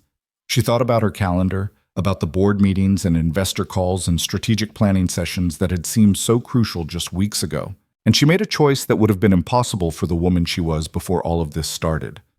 "Every Saturday morning," she said firmly, "same time, same place. We'll make it a tradition." Jace let out a whoop of joy that startled a nearby bird into flight. Lily clapped her hands in her lap, her version of celebration, and began planning out loud what they'd do next week. More rocks to share, drawings to make, maybe trying the slide if Jace felt strong enough. As they packed up to leave, Jace suddenly said, "Lily, I want to tell you something true." Lily paused in organizing her rocks back into their bag. "Okay, I like true things. I have a disease called Duchenne muscular dystrophy. It makes my muscles not work right, and it's going to get worse as I get older. Someday I might not be able to walk at all, and the doctors say—" He swallowed hard, and Sabrina's heart cracked. "They say I probably won't grow up to be an adult, so I want you to know that now, in case it matters." The silence stretched, terrible and fragile. Sabrina started to intervene, to soften the blow or redirect the conversation, but Caleb's hand on her arm stopped her. He shook his head slightly, trusting the moment to unfold. Lily's fingers went still. She looked directly at Jace for the first time all morning, meeting his eyes with an intensity that was almost uncomfortable. "That's sad," she said simply. "I don't like that your muscles are broken. But it doesn't matter for being friends. Being friends is about liking someone now, not about how long they're going to be alive." "Right, Daddy?" Caleb's voice was thick. Right, sweetheart. My mommy died, Lily continued, still holding Jace's gaze. Cancer took her when I was 5. I still miss her every day, so I know that sometimes people we love don't get to stay as long as we want them to. But Daddy says that's why we have to love them extra hard while we can. So I'll be your friend extra hard, Jace, for however long we get, okay? Jace's eyes filled with tears, and he nodded wordlessly. Then, in a gesture that surprised everyone, he reached out and took Lily's hand. She stiffened briefly. Touch was hard for her, Caleb had explained, but after a moment, she squeezed back. Okay, Jace whispered. Friends extra hard. Sabrina turned away, unable to watch without completely falling apart. She felt Caleb's presence beside her, solid and understanding, giving her space to feel the overwhelming weight of what their children had just shared. They're braver than we are, Caleb said quietly. They've had to be, Sabrina replied, swiping at her eyes. No one should have to learn these lessons at 6 and 8. No, but they have learned them, and maybe that means they can teach us something about living with grace instead of fear. They drove home separately, but Sabrina felt less alone than she had in years. That night, Jace talked non-stop about Lily, her rocks, her drawings, her matter-of-fact acceptance of his disease without pity or awkwardness. He fell asleep clutching a smooth piece of quartz Lily had given him as a friendship gift, his face peaceful in a way Sabrina hadn't seen since before the diagnosis. She stood in his doorway and made herself acknowledge the truth she'd been avoiding. Jace was dying. Slowly, progressively, irreversibly. All the money in the world couldn't change that fundamental reality, but money could buy time, could fund research, could provide comfort and support and moments of joy like today. And maybe that was enough, not to cure, but to honor the time they had. Sabrina pulled out her phone and sent an email to her CFO. I want to establish a foundation focused on Duchenne research and family support services. Schedule a meeting Monday to discuss structure and funding. This is priority 1. Muts. Then she sent a second email to the community center director. I'd like to discuss a comprehensive funding package to expand your programs for special needs children. Please let me know your availability this week. And finally, she texted Caleb. Thank you for today, for believing our kids could find each other, for making it happen. His response came quickly. Thank you for trusting me. See you Monday. 3 simple words that carried weight beyond their surface meaning. See you Monday. Not as employer and employee, not as wealthy client and hired help, but as partners in the shared mission of helping 2 extraordinary children navigate a world that didn't understand them. Sabrina slept that night without the usual nightmares of medical equipment and bad prognoses. Instead, she dreamed of children laughing in sunshine, of ordinary moments made precious by their scarcity, of love measured in presence rather than protocols. The week that followed established new rhythms. Caleb worked with Jace every afternoon, the sessions now officially documented and coordinated with the full medical team. Dr. Huang observed twice, taking notes and offering suggestions that Caleb incorporated with professional grace. The physical therapist admitted, somewhat grudgingly, that his adaptive techniques were producing better engagement than their traditional approaches. But the real changes happened in smaller moments. Sabrina came home every evening by 6, joining therapy sessions and actually participating rather than just observing. She learned the exercises, asked questions, and most importantly, played with her son in ways she'd forgotten were possible. On Tuesday, she arrived to find Caleb and Jace building an elaborate fort from couch cushions, turning gross motor practice into an adventure. She didn't hesitate before kicking off her heels and joining them, becoming the dragon they had to defend against. On Wednesday, she helped Jace write a letter to Lily, carefully forming words with his increasingly steady grip. They talked about friendship and what made people special, and Jace articulated thoughts about acceptance and difference that would have impressed a philosophy professor. On Thursday, disaster struck. Sabrina was in back-to-back meetings when her phone buzzed with a message from Caleb. Had to stop session early. Jace complained of pain in right leg. Doesn't look like normal fatigue, called Dr. Huang. Her heart stopped. She excused herself from the conference room, ignoring her CFO's surprise, and called Caleb directly. What happened? The words came out sharper than intended, fear masquerading as anger. "We were working on standing balance," Caleb explained, his voice calm but tight. "Basic exercise we've done dozens of times." Jace said his right thigh hurt, more than usual.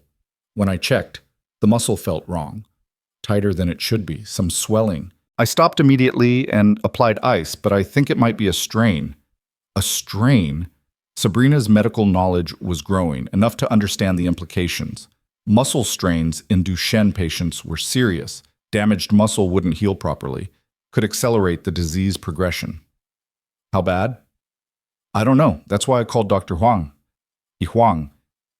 She's sending someone to examine him now. I'm on my way. Sabrina was already grabbing her briefcase, heading for the elevator. Don't let him move. Keep him comfortable. I'll be there in 20 minutes. She made it in 15, traffic laws becoming suggestions in her panic. The penthouse felt different when she burst through the door. The comfortable space they'd created suddenly transformed back into a medical facility, complete with Dr. Huang and Jennifer Park examining Jace's leg while he tried not to cry. Mom!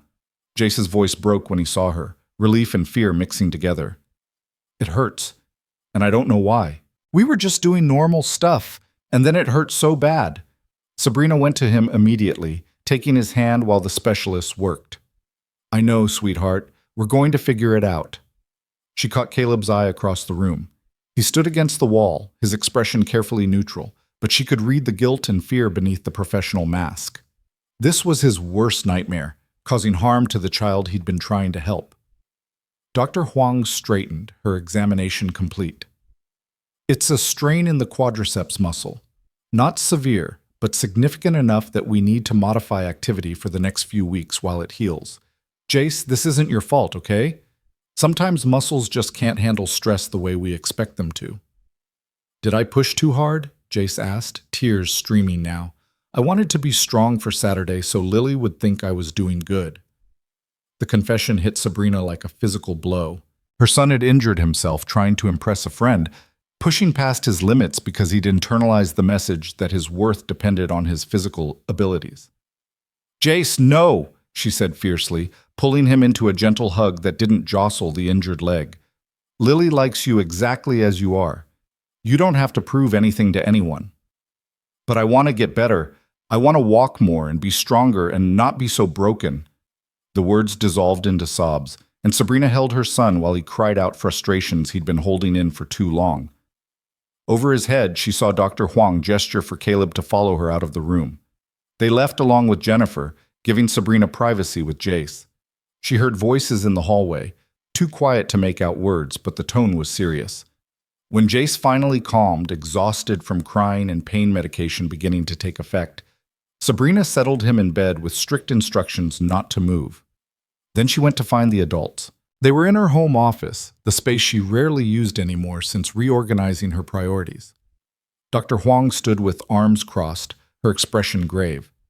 Jennifer looked uncomfortable, and Caleb sat in one of the chairs with his head in his hands.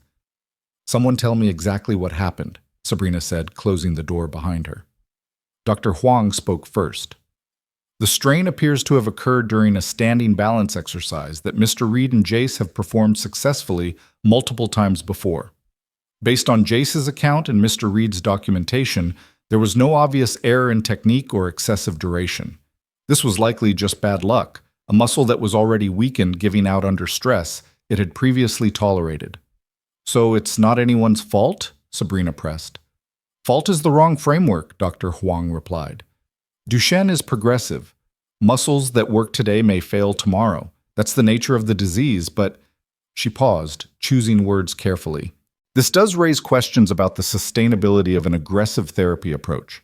If we're pushing Jace to his limits regularly, we increase the risk of injuries like this. Caleb finally looked up, his face haggard. She's right. I've been so focused on building strength and showing progress that I may have lost sight of the bigger picture. Jace wanted to improve. I wanted to help him improve, and together we created expectations that his body can't safely meet. That's not what I'm hearing, Sabrina said. I'm hearing that my son's disease is progressing, which we always knew it would, and that sometimes injuries happen despite everyone's best efforts. Ms. Vale, Caleb started. Sabrina, she corrected firmly. We've moved past formality, and I need you to hear me. This wasn't your fault. You've documented every session, coordinated with the medical team, monitored Jace constantly. You've done everything right. The disease did this, not you. But if I had been more conservative, if I had recognized the signs earlier, then Jace wouldn't have had 6 weeks of being excited about therapy instead of dreading it. He wouldn't have made a friend or felt proud of his progress, or experienced joy and movement for the first time in months. Sabrina moved closer, forcing Caleb to meet her eyes. You gave my son hope. And yes, sometimes hope means reaching for things that turn out to be too far. But the alternative is giving up entirely, and I refuse to accept that. Dr. Huang cleared her throat. Sabrina, I appreciate your support of Mr. Reed, but we do need to reassess the care plan. More conservative approaches, reduced frequency of challenging exercises, perhaps scaling back expectations. No. The word came out flat and absolute. We're not scaling back. We're adjusting based on new information, but we're not retreating into bubble wrap medicine where Jace never tries anything because we're too afraid of what might happen. Your son just got injured, Jennifer pointed out. Surely that warrants more caution. My son just learned that his body has limits he can't predict or control, which is a lesson he needed to learn anyway, Sabrina countered. The question is whether we teach him that lesson means he should stop trying, or whether it means he keeps trying with better awareness and support. I know which message I want him to internalize. Caleb stood, his expression shifting from guilt to something more complex. You're sure about this? Because if we continue and something worse happens, you're going to second-guess this decision. You're going to wonder if I pushed too hard or missed something crucial. And I need to know you trust me enough to remember that we made these choices together, with full knowledge of the risks. Sabrina held his gaze, understanding what he was really asking. He needed to know she wouldn't turn on him when fear inevitably spiked again. That she wouldn't use his background or his lapsed license or his position as ammunition if things went wrong. That this partnership was real, not just convenient. I trust you, she said clearly. Not because you're perfect or because you'll never make mistakes. I trust you because you care about Jace as a person, not just a patient. Because you've proven over and over that his well-being matters more to you than your job security or my approval. That's worth more than any credential or guarantee. Something in Caleb's shoulders loosened, the rigid tension easing. Okay, then we adjust the plan. We incorporate what we learned today. We find the balance between challenge and safety. But we don't give up. We don't give up, Sabrina agreed. They spent the next hour revising the therapy protocols with input from Dr. Huang and Jennifer. More rest days built into the schedule. Better baseline assessments before each session to identify early warning signs of muscle fatigue. A revised progression plan that challenged Jace without pushing to failure. And most importantly, a conversation strategy to help Jace understand his own limits and feel empowered to speak up when something didn't feel right. By the time the meeting ended, Sabrina felt exhausted, but oddly settled. This crisis, Jace's first real injury since starting therapy, had been a test. And instead of fragmenting under pressure, her team had come together, adapted, and emerged stronger. After Dr. Huang and Jennifer left, Caleb lingered. Thank you for defending me in there. You didn't have to. Yes, I did, Sabrina replied, because it was the truth, and because I'm learning that building trust means standing by people when things go wrong, not just celebrating when they go right. Caleb moved to the window, looking out over the city as Sabrina so often did. Sarah used to say that parents of special needs kids are only as healthy as their support systems. When she got sick, when I became a single father managing Lily's needs alone, I learned how true that was. Having people who believe in you, who don't abandon ship at the first sign of trouble, it makes the impossible feel manageable. You've been that for Jace, Sabrina said, and for me, whether you meant to be or not. Let me return the favor. They stood together in the quiet office, two people who'd started as strangers on opposite sides of a vast economic divide, now bound by shared purpose and mutual respect that transcended job titles and bank accounts.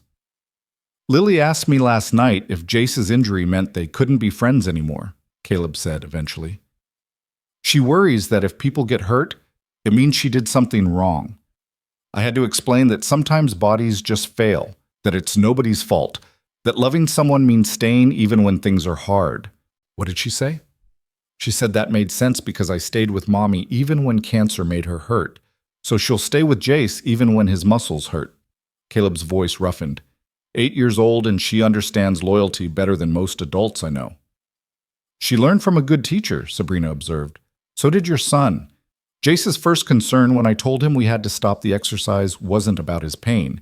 It was whether this meant he couldn't see Lily on Saturday. He was more worried about disappointing her than about being injured. Sabrina felt her throat tighten.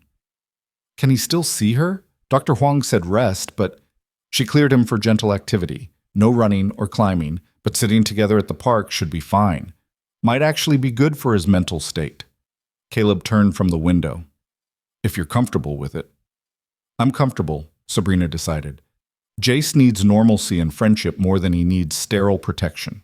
We'll make it work. That Saturday, they returned to the park with modifications. Jace came in his wheelchair, his injured leg elevated, but his face lit up the moment he saw Lily approaching with Caleb. The little girl carried a shoebox that she immediately presented to Jace with ceremonial gravity. I made you a healing box, she announced. Daddy said your leg hurts, so I put things in here that help when you're hurt. There's a smooth rock for holding when pain is bad, a picture I drew of us being friends, a stress ball shaped like a dinosaur for squeezing, and my special bracelet that Mommy gave me before she died because it's the most powerful healing thing I own. Jace opened the box with trembling hands, his eyes filling with tears as he examined each item. Lily, this is the best present anyone ever gave me, but I can't take your Mommy's bracelet. That's too important. That's why I'm sharing it, Lily said simply. Important things should be shared with friends when they need extra help. You can borrow it until your leg is better, then give it back.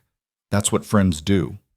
Sabrina watched her son fasten the worn beaded bracelet around his wrist with reverent care. Beside her, Caleb stood with his hands in his pockets, his expression suspended between pride and heartbreak. She's never shared that bracelet with anyone, he murmured. Not with me, not with her grandparents, not with her therapists. That's her most precious possession. Our children are teaching us something, Sabrina said quietly, about what really matters when you strip away everything else. They spent the morning at the park, different from the previous week, but no less precious. The children sat together on a blanket, Lily drawing while Jace worked on fine motor skills with therapy putty, their quiet companionship more healing than any medical intervention. And Sabrina sat beside Caleb on the bench, two parents watching their extraordinary children navigate a world that would always be harder for them than it should be, finding in each other's presence a kind of solidarity that defied simple categorization.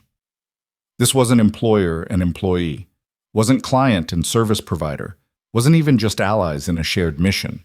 This was family, forming in unexpected ways, built on foundation of trust and shared struggle and the revolutionary act of showing up for each other when it would be easier to walk away. The muscle strain healed slowly over the next 3 weeks, but something else was healing faster. The distance Sabrina had built between herself and the life happening right in front of her. She found herself checking her phone less during therapy sessions, actually listening when Caleb explained the reasoning behind each exercise modification, asking questions that weren't about timelines or metrics, but about how Jace experienced the work. She was learning to be present, and it was harder than closing any business deal she'd ever negotiated. On a Tuesday evening in late October, Sabrina arrived home to find Caleb sitting alone in the living room, his expression troubled. Jace was with the evening nurse, already settled for bed, which meant this conversation was meant to happen without her son overhearing. "What's wrong?" Sabrina asked, setting down her briefcase with practiced quiet. Caleb gestured to the chair across from him. "We need to talk about Jace's progress, or more accurately, the lack of it." Sabrina's stomach dropped. "His leg is healing well," Dr. Huang said. "The leg is fine," Caleb interrupted gently. "That's not what I'm talking about. I'm talking about the bigger picture, about what's happening with his overall condition." He pulled out his ever-present notebook, but this time the pages he showed her didn't contain celebrations of incremental victories. Instead, she saw careful documentation of decline, grip strength measurements trending downward, increased fatigue during basic activities, range of motion slowly decreasing despite consistent therapy. This is from the past month, Caleb explained, his voice professionally neutral in a way that made Sabrina's chest constrict. When I account for the recovery time from the strain, we're still seeing regression in areas we haven't directly impacted. Jace is getting weaker, Sabrina. The disease is progressing. We knew it would progress, Sabrina said, but the words felt hollow. That's the nature of Duchenne, progressive muscle deterioration. You told me yourself we can't cure it, just slow it down. And we have slowed it in some areas. The emotional and psychological benefits are undeniable, but I need you to understand what's coming. Caleb leaned forward, his expression intense. In the next few months, Jace is going to lose more independence. The wheelchair will become necessary, not just backup. Simple tasks like dressing himself or using the bathroom will require assistance. His world is going to get smaller in ways that all the therapy and positive attitude can't prevent.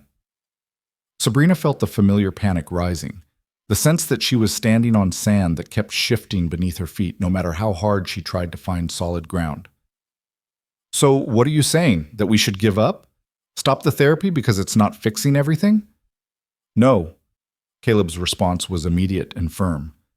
I'm saying we need to shift our goals. We've been focused on building strength and reclaiming abilities. Now we need to focus on maintaining quality of life and helping Jace navigate loss with dignity and support. He's 6 years old. How is a 6-year-old supposed to navigate loss with dignity? The question came out raw, all the fear and frustration Sabrina had been containing for weeks spilling over. With help from adults who love him enough to be honest about what's happening and present enough to walk through it with him, Caleb said quietly. Sabrina, I know this isn't what you want to hear. I know you want me to tell you that if we just work harder or find the right combination of therapies, we can turn this around. But that's not the reality we're dealing with. Then what the hell have we been doing? Sabrina stood abruptly, needing to move, to do something with the energy coursing through her. What was the point of all this? The therapy? The hope? The Saturday mornings at the park? If it doesn't actually change anything, it changes everything, Caleb said with quiet force. Jace is happy. He has a friend. He looks forward to our sessions instead of dreading them. He's learning that his value isn't dependent on what his body can do. That's not nothing, Sabrina. That's everything that actually matters when you're facing the unfaceable. Sabrina pressed her palms against the cool glass of the window, staring out at the city lights blurred by unshed tears. I thought if I just controlled the variables, managed the care properly, threw enough resources at the problem. You could save him, Caleb finished. I know. I felt the same way when Sarah got sick. Researched every treatment, consulted with specialists across the country, maxed out credit cards for experimental therapies, and in the end, cancer didn't care about my determination or our savings account. It took her anyway. How did you survive it? The question escaped before Sabrina could stop it. How did you watch someone you loved die and not break completely? Caleb was quiet for a long moment. When he spoke, his voice carried the weight of hard-won wisdom. I didn't have a choice about whether it would break me. It did break me. Shattered me into pieces I wasn't sure I could put back together. But I had Lily, and she needed me functional, so I learned to rebuild around the broken places instead of pretending they weren't there. I don't know how to do that. Sabrina's admission was barely a whisper. You're already doing it, Caleb said. Every time you come home instead of staying late at work. Every time you sit on the floor with Jace instead of hovering at a distance. Every time you choose presence over protection. You're rebuilding, Sabrina. You just don't recognize it yet because it doesn't look like strength is supposed to look. A sound from the hallway made them both turn. Jace stood in the doorway in his pajamas, Lily's bracelet still on his wrist, his expression far too knowing for a 6-year-old. I heard you talking, he said quietly, about me getting sicker. Sabrina's heart stopped. Sweetheart, you should be in bed. Let's get you settled and… I already know, Mom. Jace's voice was steady in a way that broke her. I know the disease is winning. I can feel it. My arms get tired faster than they used to. My legs don't always do what I tell them. I'm not stupid. Caleb stood and moved to Jace's level, kneeling so they were eye to eye. You're right. You're not stupid. You're incredibly perceptive and brave, and you deserve to be part of conversations about your own life. I'm sorry we were talking without including you. Are we going to stop doing therapy? Jace asked, fear creeping into his voice. Because if I'm getting worse anyway, maybe there's no point. Is that what you want? Caleb asked gently. To stop? Jace considered the question with visible concentration. No. I like our time together, and I like being stronger than I would be if we didn't try, even if it's not as strong as before. Does that make sense? Perfect sense, Caleb assured him, and that's exactly what we'll keep doing. The work changes as you change, but we don't quit unless you want to quit.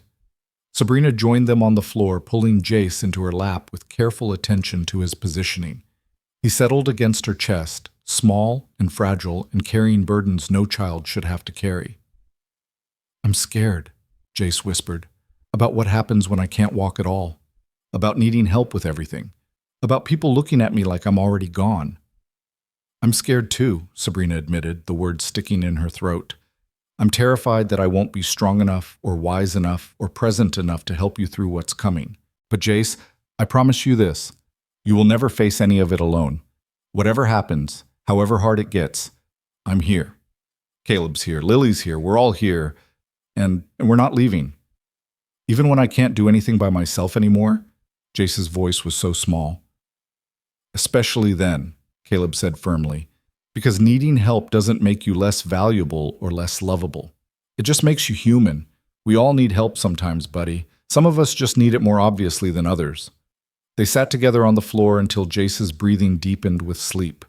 Sabrina carried him to bed, tucking him in with the kind of tender care she'd shown when he was a baby, before the diagnosis, when the future still seemed limitless and bright. When she returned to the living room, Caleb was still there, waiting.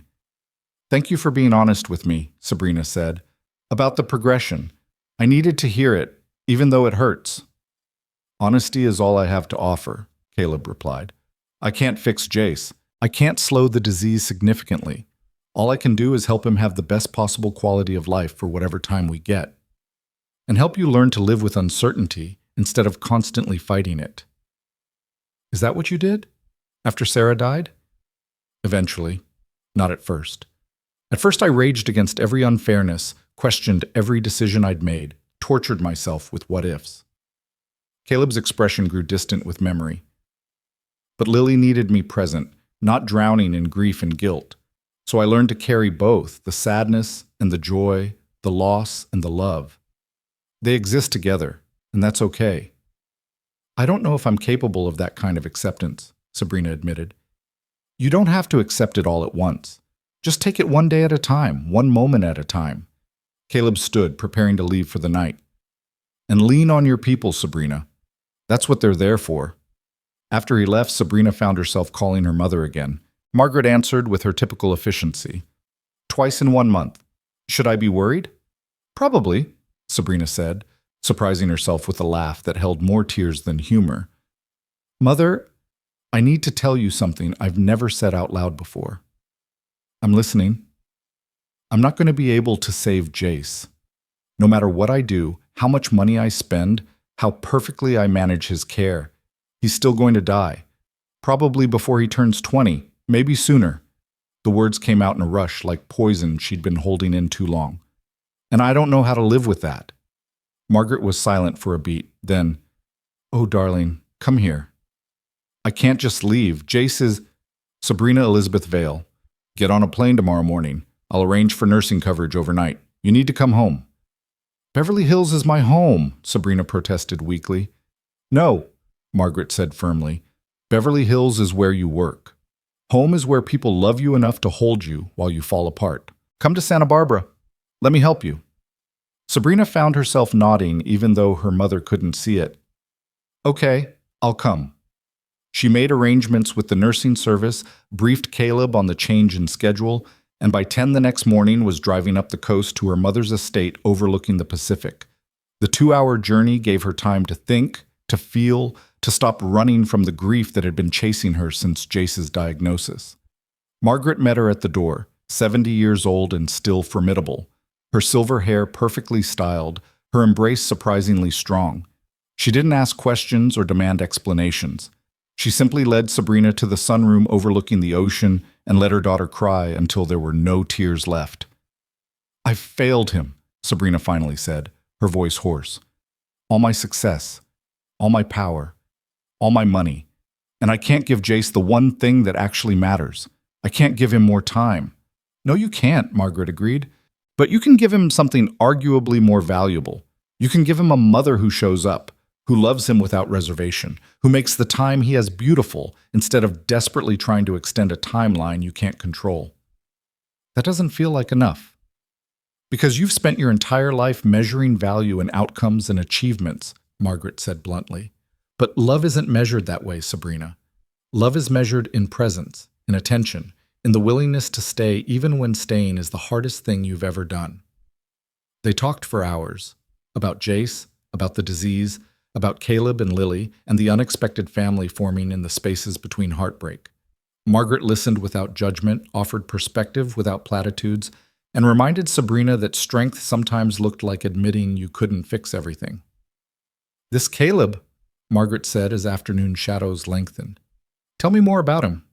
Sabrina found herself describing not just his professional skills, but the way he saw people, the patience he brought to impossible situations, the quiet dignity in how he'd rebuilt his life after devastating loss.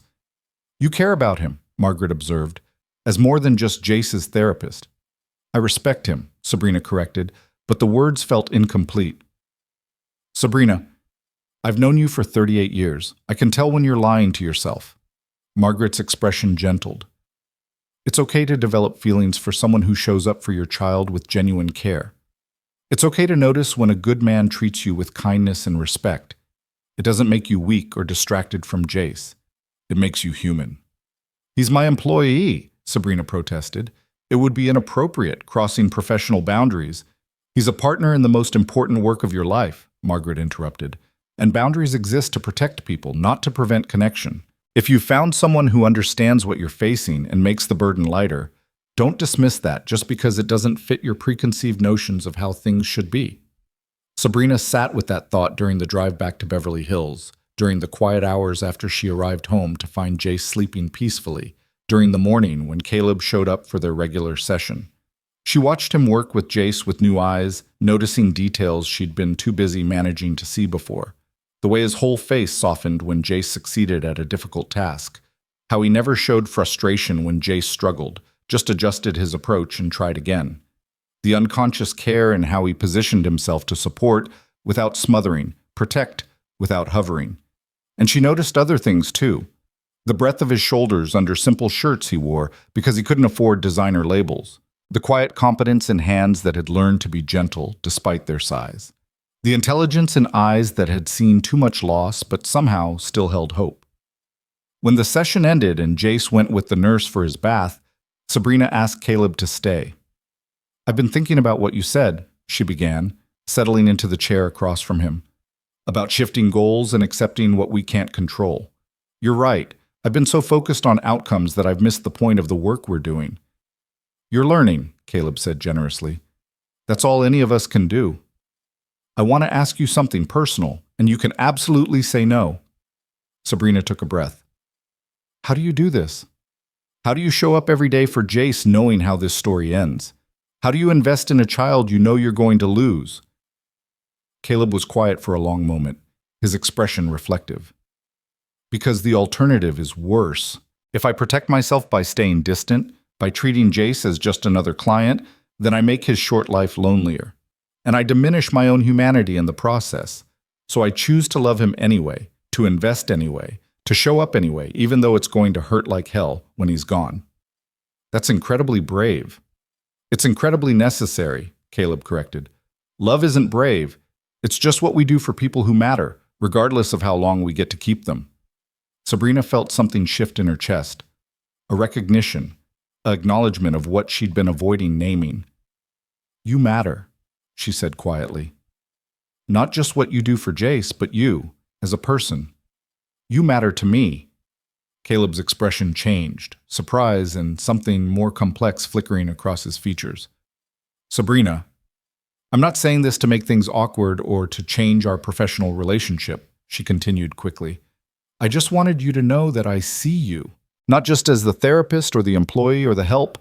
I see you as someone who's made an impossible situation bearable through your presence and your honesty, and your willingness to show up even when it's hard. That deserves to be acknowledged. Thank you, Caleb said, his voice rougher than usual. That means more than you know. But Sabrina, I need to be clear about something. I can't be more than what I am right now. My capacity is maxed out between Jace and Lily and trying to rebuild some kind of career stability. I don't have room for complications. I'm not asking for complications, Sabrina assured him, even as disappointment flickered through her. I'm just acknowledging what's true. We can leave it at that. They did leave it at that, but something had been said that couldn't be unsaid. An honesty introduced into the space between them that changed the texture of their interactions in subtle ways. Over the next 2 weeks, Jace's decline became more noticeable. He needed help with tasks he'd been managing independently just a month before. The wheelchair transitioned from occasional support to constant companion. His energy flagged earlier in the day, requiring more rest periods and shorter activity windows. But he remained cheerful, perhaps more so because of Lily's constant presence in his life.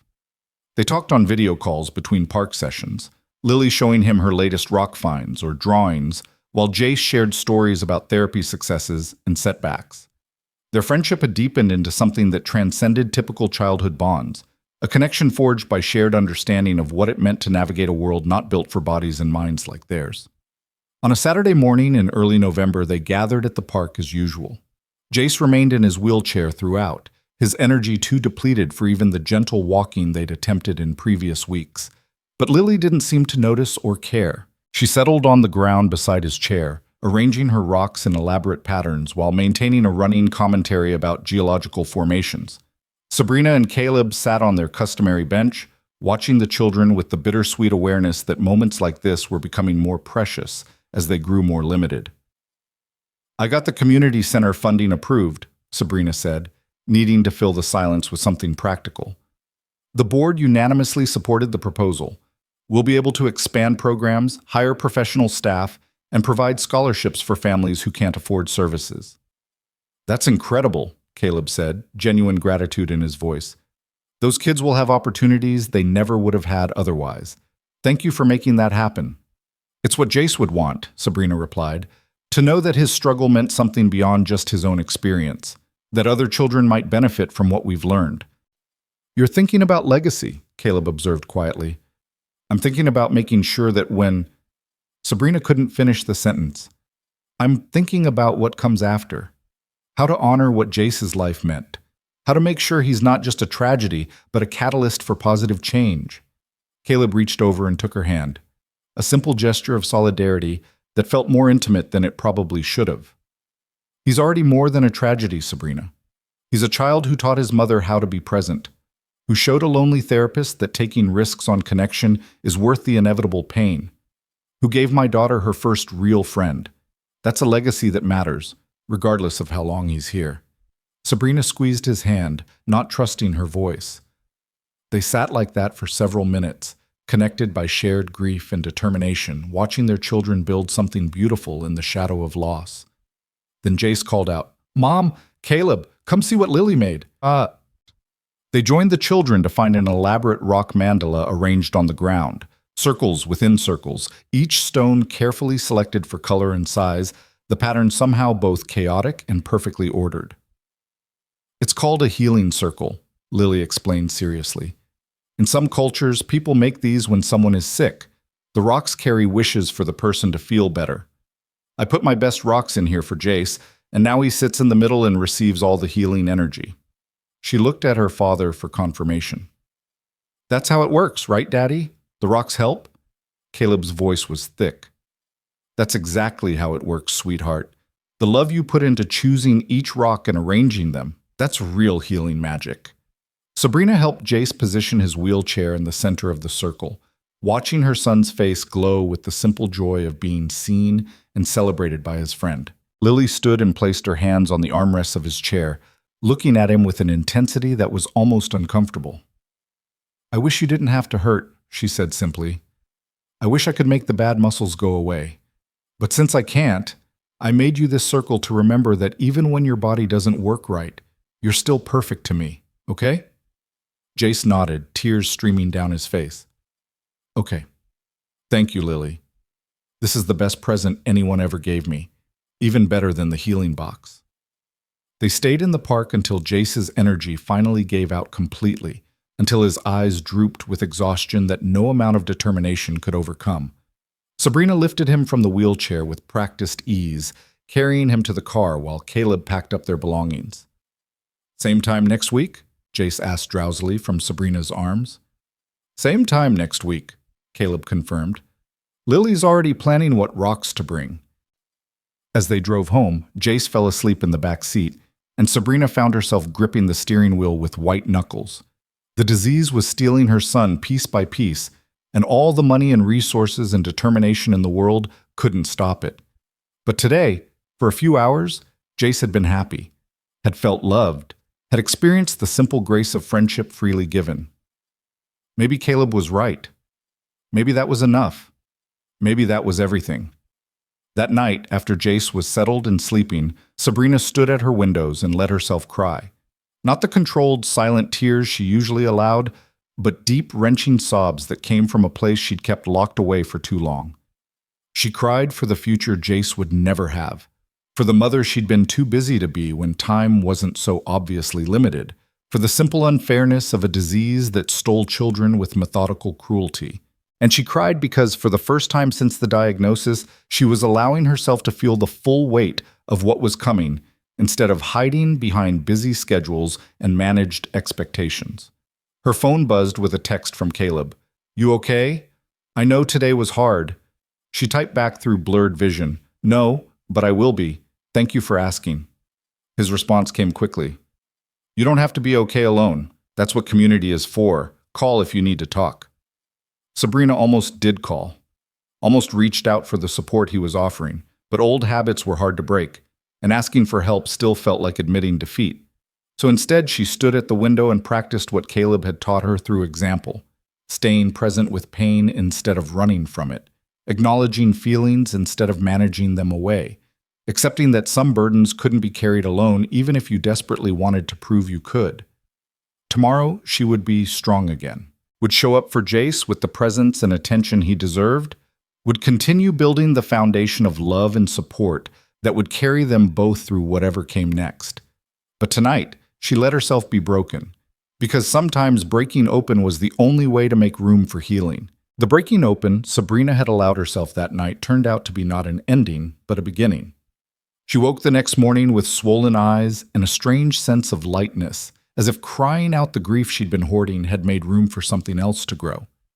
She found Jace already awake, working with Caleb on morning stretches that had become gentler over the weeks, adapted to a body that required increasingly more support and less challenge. But her son's face held the same determined concentration it always did, and when he successfully completed a sequence that would have been trivial for most children, but was monumental for him, his smile could have powered the city. "Mom, did you see? I did the whole thing without stopping." Jace's pride was incandescent. "I saw, sweetheart. You were amazing." Sabrina joined them on the floor, no longer caring about wrinkled suits or the optics of a CEO sitting cross-legged on carpet. What's next? Over the following weeks, a new rhythm established itself. Sabrina restructured her entire company leadership, promoting her COO to handle day-to-day operations, while she shifted to a strategic advisory role that required minimal travel and flexible hours. Her board initially resisted until she made it clear this wasn't a request. This was the new reality, and they could either support it or find a new CEO. They supported it. She spent mornings with Jace, participating in therapy sessions instead of just observing. Caleb taught her the exercises, the positioning, the subtle signs that indicated Jace needed rest or was pushing too hard. She learned to read her son's body the way she'd once read market trends, applying the same focused intelligence to understanding his needs. Afternoons were for work, but she was home by 4 every day without exception. Evenings belonged to Jace, reading together, watching movies, talking about everything and nothing. The nights when Jace's pain was bad, she sat with him through the hours, holding his hand and telling him stories about the father he barely remembered, painting a picture of a man who'd loved him, even if that love hadn't been strong enough to stay.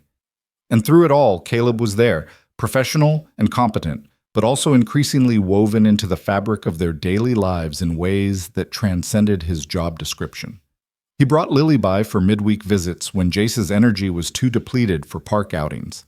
He coordinated with the medical team with the precision of a conductor leading an orchestra. He pushed back when Sabrina's old controlling instincts resurfaced, reminding her gently but firmly that presence mattered more than perfection. "You're doing it again," he said one afternoon when Sabrina was researching experimental treatments on her laptop instead of watching Jace draw. "Managing instead of being." "I'm just looking at options," Sabrina defended. "There's a new trial in Germany that Jace doesn't qualify for because his condition is too advanced," Caleb interrupted. "Dr. Huang already reviewed it.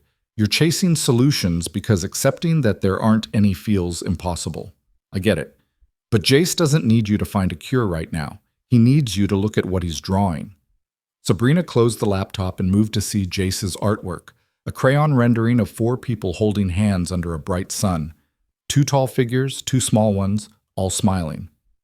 "That's us," Jace explained. "You, me, Caleb, and Lily. That's our family."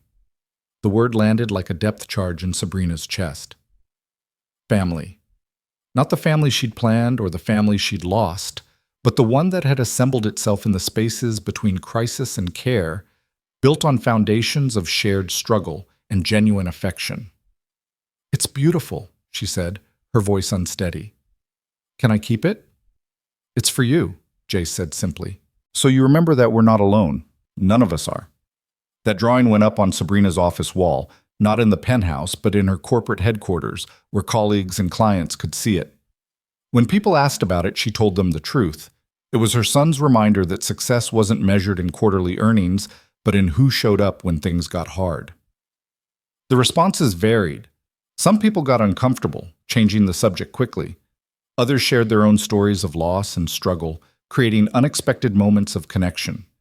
And a few asked how they could help, which led to the Duchenne Research Foundation expanding faster than Sabrina had anticipated. By mid-December, the foundation had raised significant funding, recruited top researchers, and established support networks for families navigating the disease. Sabrina threw herself into the work with the same intensity she'd once reserved for corporate acquisitions. But this time the motivation wasn't profit, it was purpose. "You're building something good here," Caleb observed one evening after a foundation board meeting held in Sabrina's penthouse. "Something that will outlast any of us." "It's what Jace deserves," Sabrina replied. "A legacy that means his life mattered beyond just our small circle." "His life already matters beyond that," Caleb said. "Look at how you've changed, how your company culture is shifting because you're modeling different priorities, how the community center is thriving because you funded it, how Lily has confidence she never had before because Jace taught her that being different doesn't mean being less. That's impact, Sabrina, real impact." She wanted to argue, to diminish the compliment the way she always had, but something stopped her. Maybe it was the sincerity in Caleb's eyes. Maybe it was the exhaustion of constantly deflecting genuine regard. Or maybe it was just that she was learning to accept kindness the way Jace had learned to accept help, with grace instead of resistance. "Thank you," she said simply, "for seeing that, for seeing me." Caleb held her gaze a moment too long, something shifting in the air between them. Then Jace called from his bedroom, needing help with his medication, and the moment passed. But it lingered.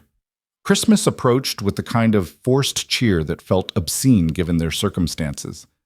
Sabrina had never been particularly festive, and this year the holiday felt like a cruel reminder that Jace's remaining celebrations were finite and counting down. But Jace wanted Christmas, wanted the tree and the lights and the traditions of normalcy, so Sabrina made it happen. Caleb helped her decorate, transforming the sterile penthouse into something warm and inviting. Lily came over to make ornaments with Jace, the 2 children sitting together surrounded by craft supplies, while Sabrina and Caleb supervised from a careful distance.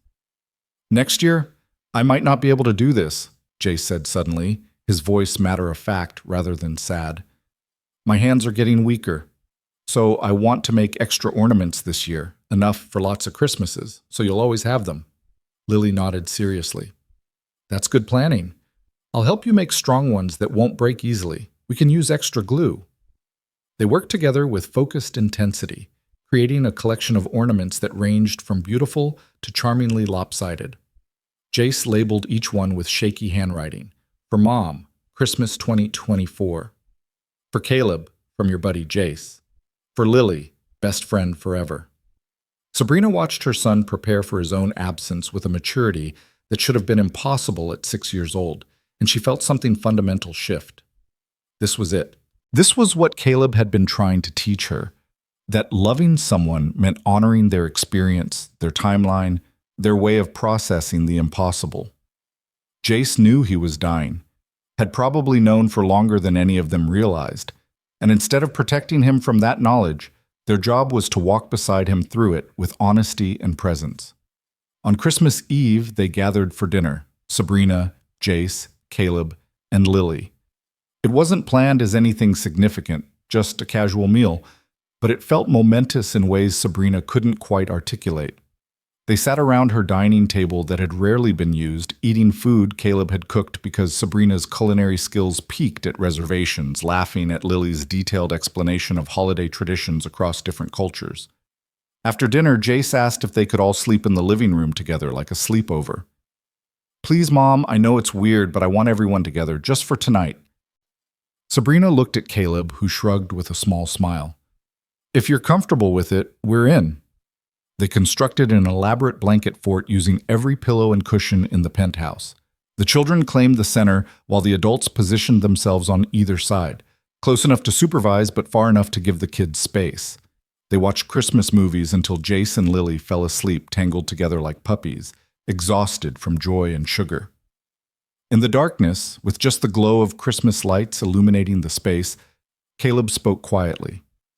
This is the best Christmas I've had since Sarah died. Thank you for including us. You're family now, Sabrina replied, the word coming easier this time. You and Lily both. I know we didn't plan it this way, but here we are. Here we are, Caleb echoed. Then, carefully, Sabrina, I need to tell you something. Her heart rate picked up. Okay? I'm falling for you, have been for weeks, maybe longer. Caleb's confession was quiet but steady. I know the timing is terrible and the circumstances are complicated, and I'm technically your employee. I know all the reasons this is a bad idea, but I need you to know that what I feel isn't just gratitude or proximity or shared trauma. It's real. Sabrina's breath caught. Caleb, you don't have to respond, he continued. I'm not asking for anything to change, but I've learned that life is too short and too uncertain to leave important things unsaid. So I'm saying it. I see you, Sabrina Vale. Not the CEO or the wealthy client or Jace's mother. I see the woman who's learning to be vulnerable, who shows up even when it's terrifying, who's rebuilding herself into someone braver than she knew she could be. And I'm falling in love with that woman. Sabrina felt tears prick her eyes, the easy tears that had become familiar since she'd stopped fighting against feeling everything. I see you too. The man who gave my son hope when I'd forgotten how. Who shows up with patience and wisdom and a kind of strength I didn't know existed, who makes me want to be better than I was. So what do we do with that? Caleb asked. I don't know, Sabrina admitted. I just know I don't want to pretend it's not there. Don't want to hide behind professionalism or appropriate boundaries when we've already blown past those into something more real. They didn't kiss, didn't move closer or make promises about the future. But they sat in the acknowledgement of what was growing between them, letting it exist without needing to define or control it. The next morning, Christmas unfolded with surprising joy. Jace opened presents with the uninhibited excitement of a child who'd learned to treasure moments rather than things. Lily received a collection of geological specimens that made her literally squeal with delight, the first time Caleb had heard that sound from his daughter in years. And when Jace gave Sabrina her gift, a coupon book of promises he could still keep, things like one hug, one smile, one I love you, she cried openly, not caring who saw. These are the best presents I've ever received, she told her son, pulling him into a careful embrace. They're all I have to give, Jace said simply, but they're real. They're perfect. January brought new challenges. Jace's mobility decreased significantly, and tasks that had required minimal assistance now needed substantial support. The wheelchair became permanent. Breathing grew more labored. Pain increased despite careful medication management. But through it all, their chosen family held steady. Caleb adapted therapy to focus on comfort rather than improvement. Lily visited even when Jace was too tired to talk, sitting beside his bed and drawing while maintaining a soothing monologue about rocks and science and friendship. Sabrina learned to advocate fiercely with the medical team while also accepting the limits of what medicine could do. And slowly, almost imperceptibly, the relationship between Sabrina and Caleb shifted from acknowledged attraction to something deeper. It happened in small moments: hands held during difficult doctor's appointments, late-night conversations after the children slept, shared glances that communicated understanding without words. One evening in February, after Jace and Lily were both asleep in Jace's room, Caleb found Sabrina on her balcony, staring at the city lights with an expression he'd learned to recognize as her processing face. "Penny for your thoughts," he offered, joining her at the railing. "I'm thinking about how different my life looks now compared to 6 months ago," Sabrina said. "How terrifying and beautiful that transformation has been." "Regrets?"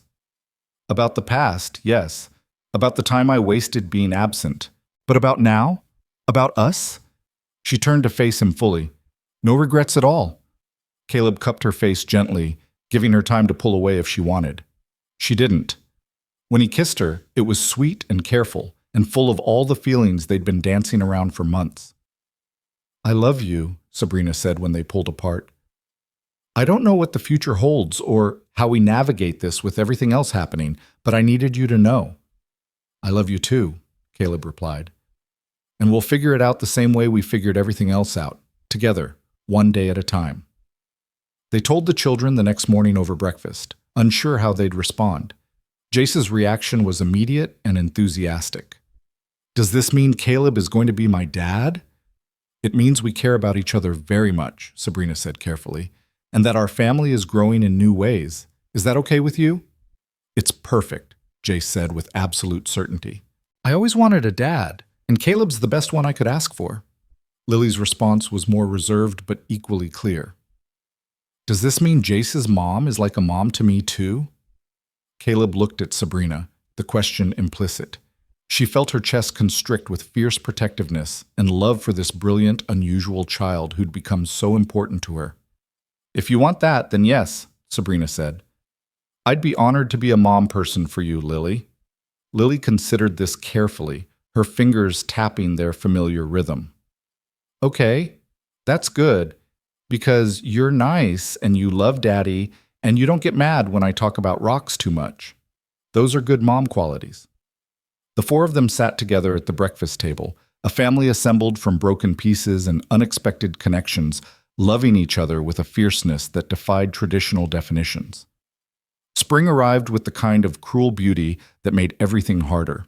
The world blooming and renewing while Jace's body continued its relentless decline felt like a cosmic joke. But they persevered, finding grace in small victories and comfort in each other's presence. The community center hosted its grand reopening in March, the facility transformed by Sabrina's funding into a state-of-the-art space serving hundreds of children with special needs. Caleb led the ribbon-cutting ceremony with Jace in his wheelchair beside him, both of them surrounded by kids whose lives would be better because of the foundation they'd built. "This is what Jace wanted," Caleb told the assembled crowd. "To know that his struggle meant something beyond his own experience. Every child who finds support and acceptance here is part of his legacy."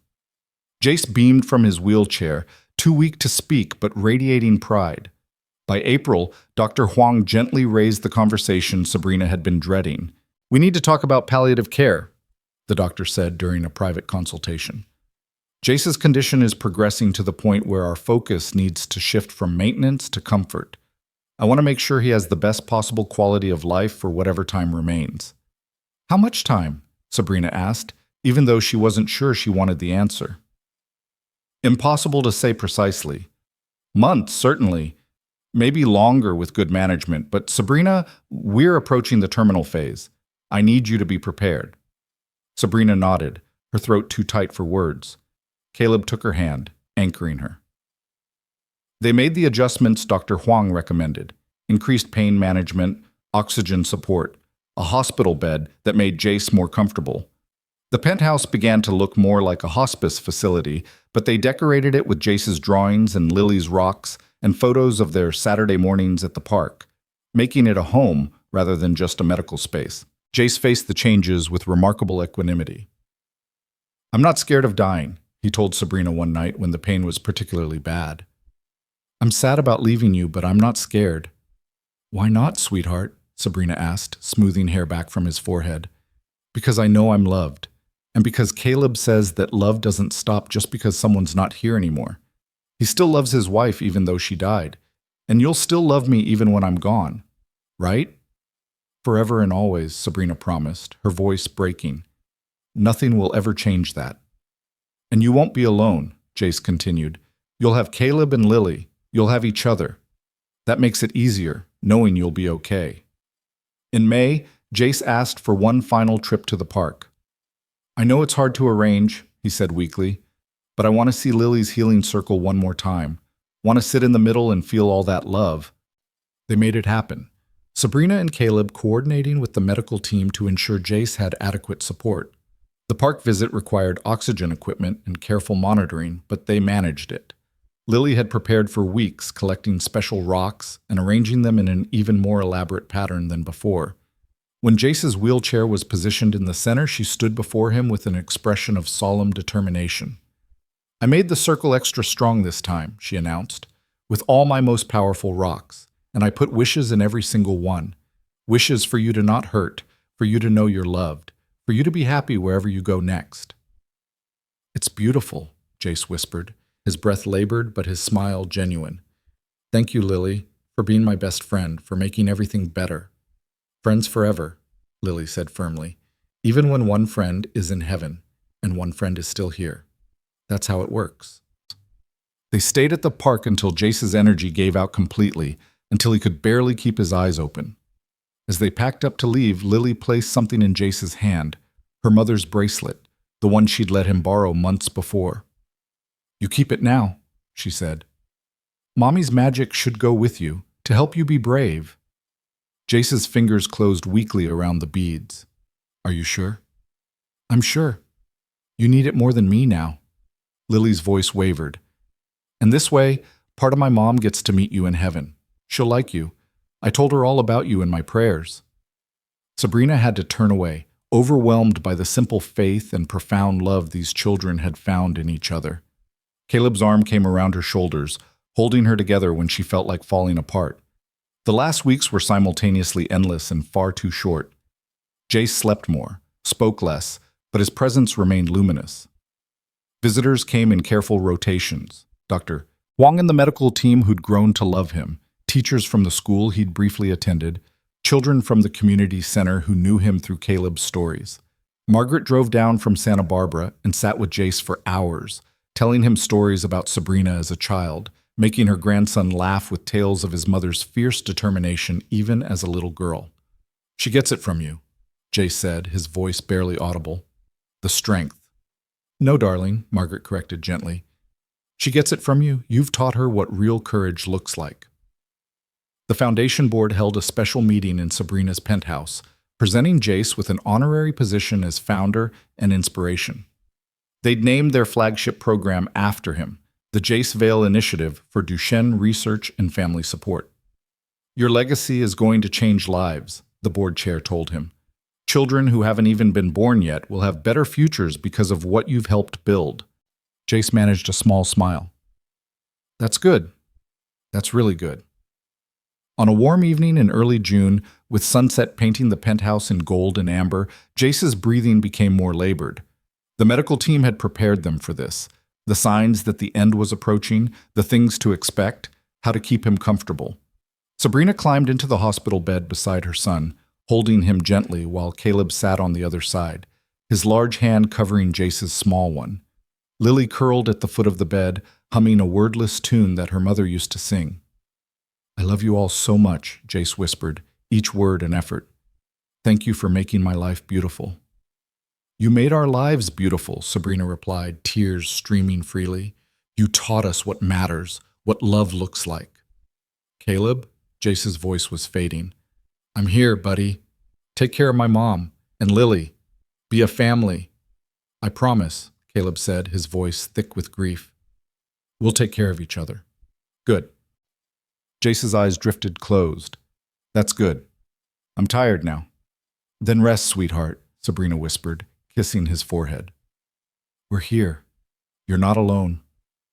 Jace Vale died at 8:47 p.m. on June 8th, surrounded by the people who loved him most, his small hand still wearing Lily's mother's bracelet, his face peaceful in a way it hadn't been in months. The grief was devastating. Sabrina felt like she'd been hollowed out, everything essential carved away, leaving only aching emptiness. But she wasn't alone in it. Caleb held her through the sleepless nights. Lily sat with her during the long afternoons, the two of them finding comfort in shared silence.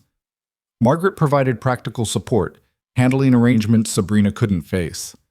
The memorial service filled the largest venue Sabrina could find, hundreds of people whose lives Jace had touched in his brief time. Parents from the community center shared stories of how the programs he'd inspired had helped their children.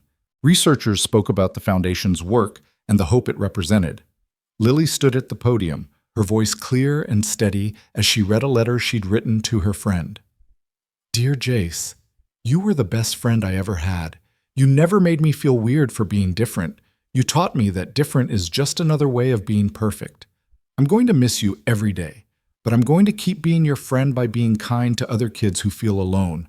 That's how I'll remember you, by making the world a little bit better, just like you did. Love, Lily. There wasn't a dry eye in the room. In the months that followed, Sabrina learned to navigate grief the way Caleb had taught her, by allowing it space while also choosing to keep living. She threw herself into the foundation's work, honoring Jace's legacy through tangible action. The programs expanded rapidly, serving families across the country, funding research that showed genuine promise. The community center became her second home, where she volunteered alongside Caleb, working with children who needed the same patience and belief that had helped Jace. She wasn't a trained therapist, but she had other skills: fundraising, advocacy, the ability to make things happen through sheer determination. And slowly, carefully, she and Caleb built a life together. Not to replace what they'd lost, but to honor it by creating something new and beautiful from the broken pieces. They married in a small ceremony the following spring, with Lily as their flower girl and an empty chair draped with Jace's favorite blanket to represent his presence. Margaret officiated, speaking about families that form through choice and love rather than just biology. We gather to celebrate two people who found each other in the darkness and chose to walk toward light together, Margaret said, who learned that love isn't about perfection or permanence, but about showing up with honest hearts and staying even when it's hard. Sabrina stood beside Caleb in a simple dress, no designer label necessary, and made promises that felt sacred in their simplicity.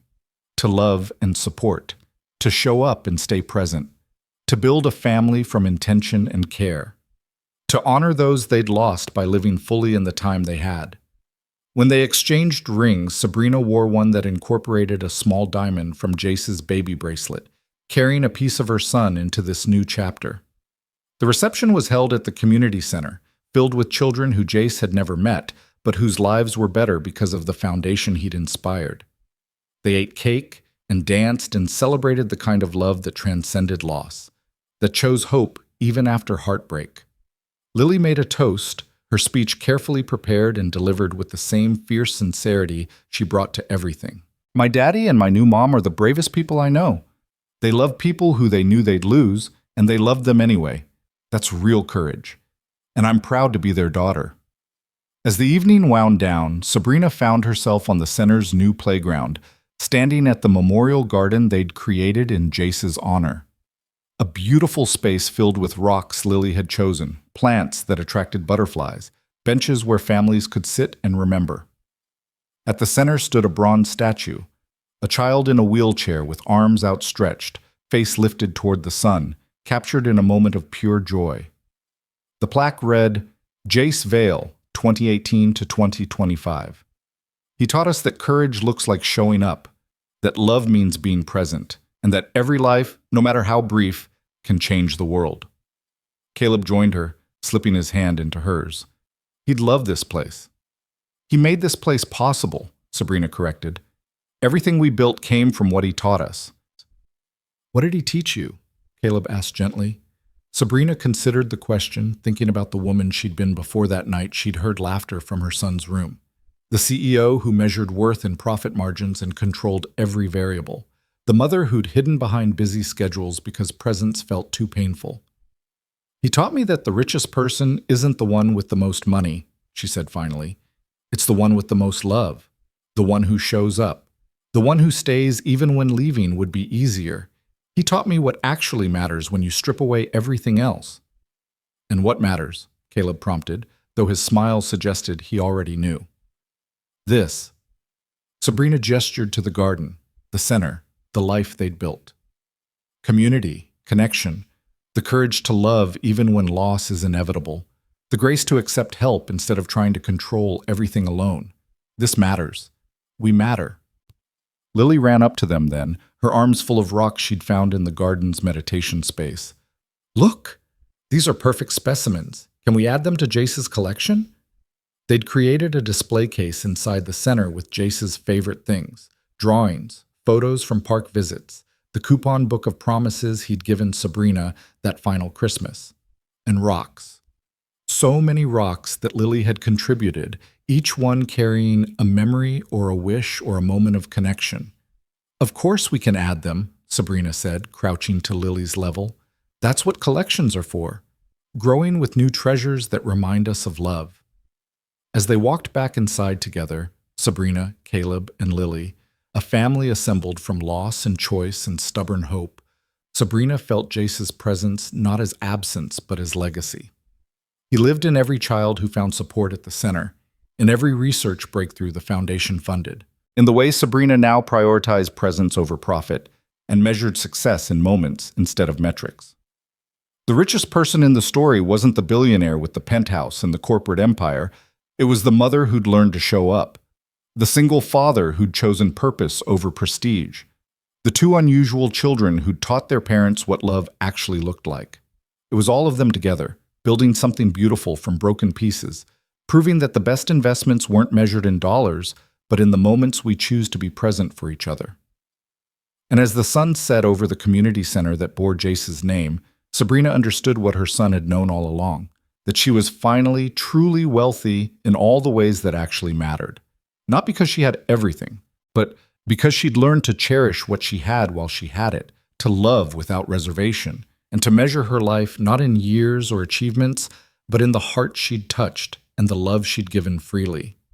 That was Jace's final gift to her, the knowledge that the only currency that mattered in the end was how thoroughly and bravely you loved, even when loving meant losing, even when staying meant breaking, even when the only promise you could make was to show up for one more day and then another until the days became a life worth living. And she was living it now, fully and present and grateful for every imperfect, beautiful moment.